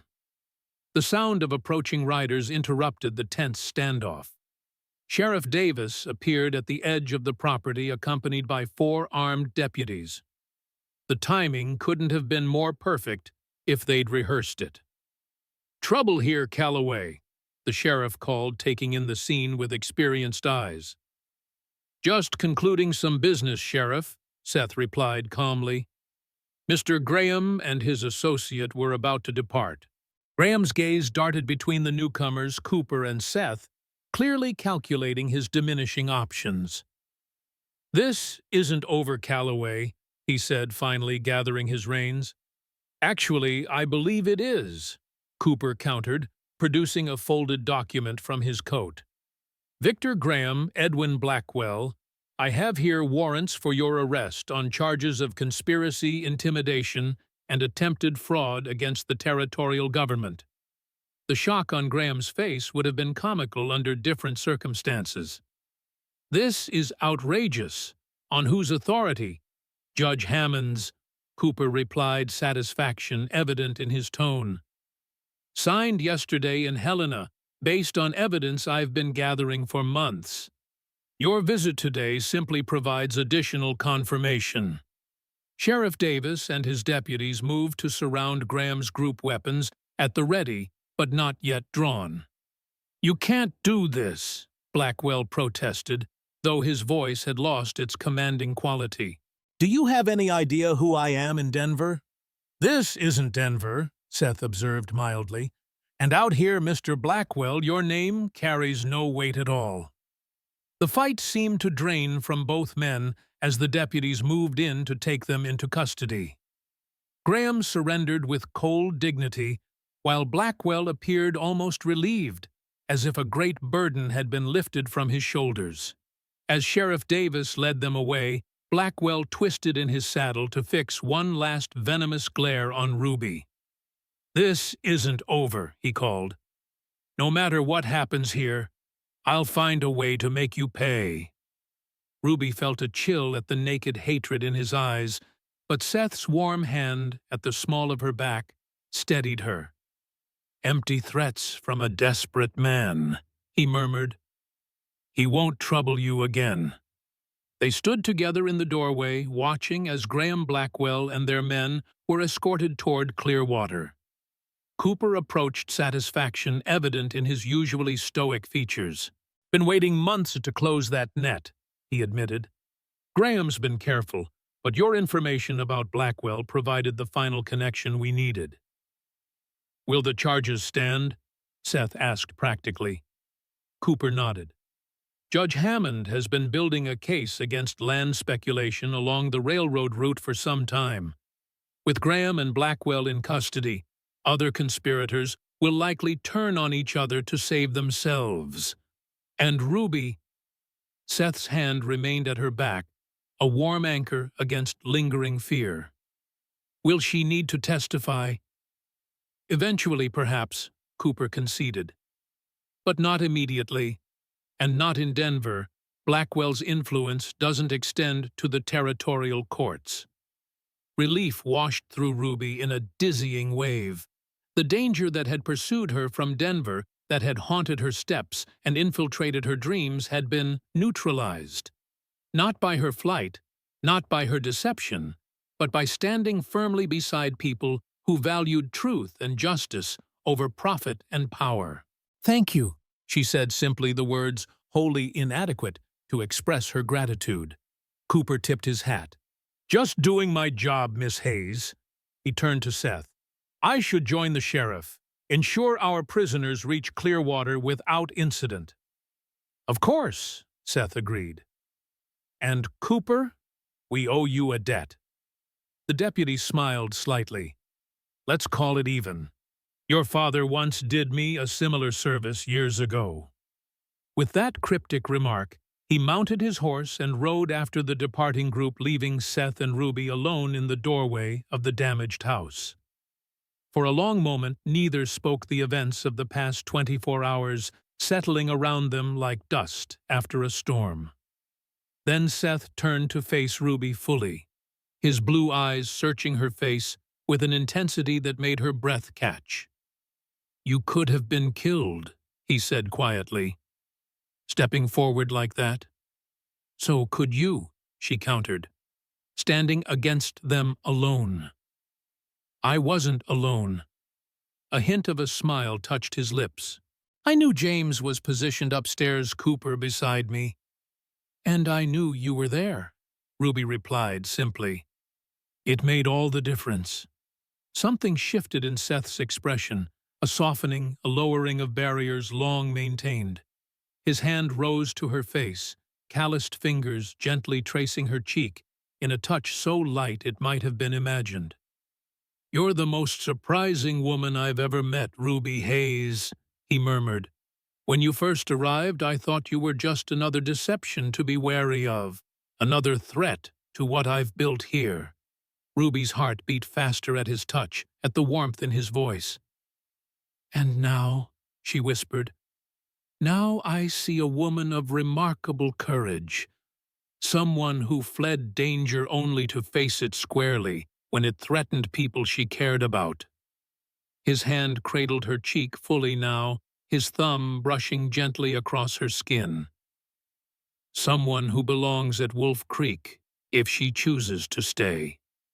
The invitation in his words, in his touch, was unmistakable. Ruby leaned slightly into his hand, allowing herself to accept the comfort, the connection she had denied herself for so long.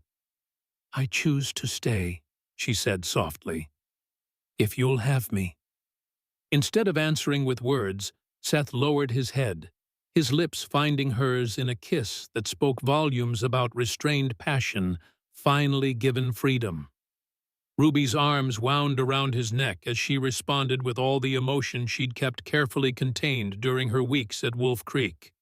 When they finally parted, Seth rested his forehead against hers, his eyes closed as if memorizing the moment. "I'm not an easy man," he warned quietly, "set in my ways after years alone. The ranch demands much, gives little in return some years." "I'm not looking for easy," Ruby assured him. "Just real, just true." She pulled back slightly to meet his gaze. "We can rebuild what was damaged, make it stronger than before." Seth's smile deepened, reaching his eyes in a way Ruby had rarely witnessed. "Yes," he agreed, his gaze encompassing both the fire-damaged house and something less tangible between them. "I believe we can." 1 year later, Ruby stood on the porch of Wolf Creek Ranch watching as spring sunlight danced across the creek that gave the property its name. The water ran high with snowmelt from the mountains, promising a fertile season ahead for the valley's residents. The house behind her stood fully restored, the damage from last year's fire erased through months of careful reconstruction. Seth and James had rebuilt the structure stronger than before, with wider windows to capture the valley's beauty, and a larger kitchen, where Ruby now presided as mistress rather than housekeeper. So much had changed in a single turning of seasons. Victor Graham and Edwin Blackwell had been convicted of conspiracy and fraud, their network of corruption exposed to territorial scrutiny. The railroad's route had been secured through fair negotiation with property owners, ensuring Clearwater Valley's future prosperity without sacrificing its character. Wolf Creek Ranch had thrived under the joint stewardship of Seth and Ruby Calloway, their marriage in the spring witnessed by the entire community, including a fully recovered Margaret Wilkins, who had scattered wildflower petals before the bride with solemn delight. Clara had remained in Clearwater, purchasing the small boarding house with funds Seth had insisted on providing as consultation fees for her role in warning them about Blackwell. She had transformed the establishment into a respectable lodging house that catered to the increasing number of visitors drawn by the coming railroad. Even Hannah seemed rejuvenated her domain now, including the training of a young girl from Clearwater, who came daily to learn housekeeping under her exacting tutelage. The elder woman had finally agreed to move into the comfortable room that had once been Ruby's, acknowledging that climbing stairs had become an unnecessary challenge. The sound of hoofbeats drew Ruby's attention to the road leading to the ranch. Seth appeared riding alongside a wagon driven by Deputy Cooper, now promoted to territorial marshal after his successful prosecution of the Helena connection. Ruby's heart still quickened at the sight of her husband, his tall figure as compelling to her now as it had been on that first day at Clearwater Station. Some wounds healed completely. Others left scars that served as reminders of survival. Their relationship contained elements of both the fresh joy of new love and the hard-won wisdom of those who had faced darkness together and emerged stronger for the journey. Seth dismounted in one fluid motion, his smile warming as he caught sight of Ruby on the porch. He said something to Cooper, who nodded, and continued with the wagon toward the barn where James would be working. "Beautiful day," Seth observed as he climbed the porch steps to join her. "Creek's running strong this year." "Good for the valley," Ruby agreed, leaning into his embrace with the easy familiarity of shared days and nights. Cooper brought the supplies, and news, Seth added, his arm settling comfortably around her waist. "The territorial governor has approved funding for a proper medical clinic in Clearwater. They're looking for a trained nurse or doctor to staff it." Ruby smiled, thinking of the correspondence she had maintained with Elizabeth Morgan, the woman whose identity she had borrowed and who had remarkably become a friend through their unusual connection. Elizabeth might be interested. Her last letter mentioned she was considering a change from Denver General. Full circle, Seth observed. The nurse who was meant to come to Clearwater finally arriving a year later than planned. But exactly when needed, Ruby added. Seems fitting, somehow. They stood together in companionable silence, watching as spring shadows lengthened across the ranch that had become their shared legacy. Neither was the person they had been a year ago, Seth less guarded, more willing to express his feelings. Ruby more confident, secure in her place and purpose. Any regrets? Seth asked suddenly, his gaze on the distant mountains. Ruby considered the question seriously, as she did all matters between them. About leaving Denver, about coming to Wolf Creek, about facing Blackwell rather than running further. She shook her head. Not one. Seth's arm tightened around her waist. Even with all the chaos that followed, the danger, the fire, the rebuilding, especially because of those things, Ruby replied. They showed me who I could be, who I wanted to be when faced with real challenges. She turned in his embrace to face him fully. And they showed me who you are, which made loving you the most natural choice I've ever made. Seth's kiss was gentle, a daily affirmation, rather than the desperate connection of a year ago when uncertainty had shadowed their future. When they parted, his blue eyes held the steady warmth that Ruby had come to recognize as his deepest expression of feeling. Wolf Creek has always been my anchor, he said quietly. The one constant I could trust. But now, he tucked a strand of copper hair behind her ear. Now that constancy has a name. It's you, Ruby. As they turned to enter the house they had rebuilt together, Ruby felt the truth of his words resonating through her like the creek's steady flow, constant life, giving a source of strength that had always been waiting just beyond the shadows of her former life. She had come to Wolf Creek seeking only escape, only survival. What she had found instead was a home, a purpose, and a love, as enduring as the Montana landscape that stretched beyond their door, vast and challenging, but infinitely worth the journey.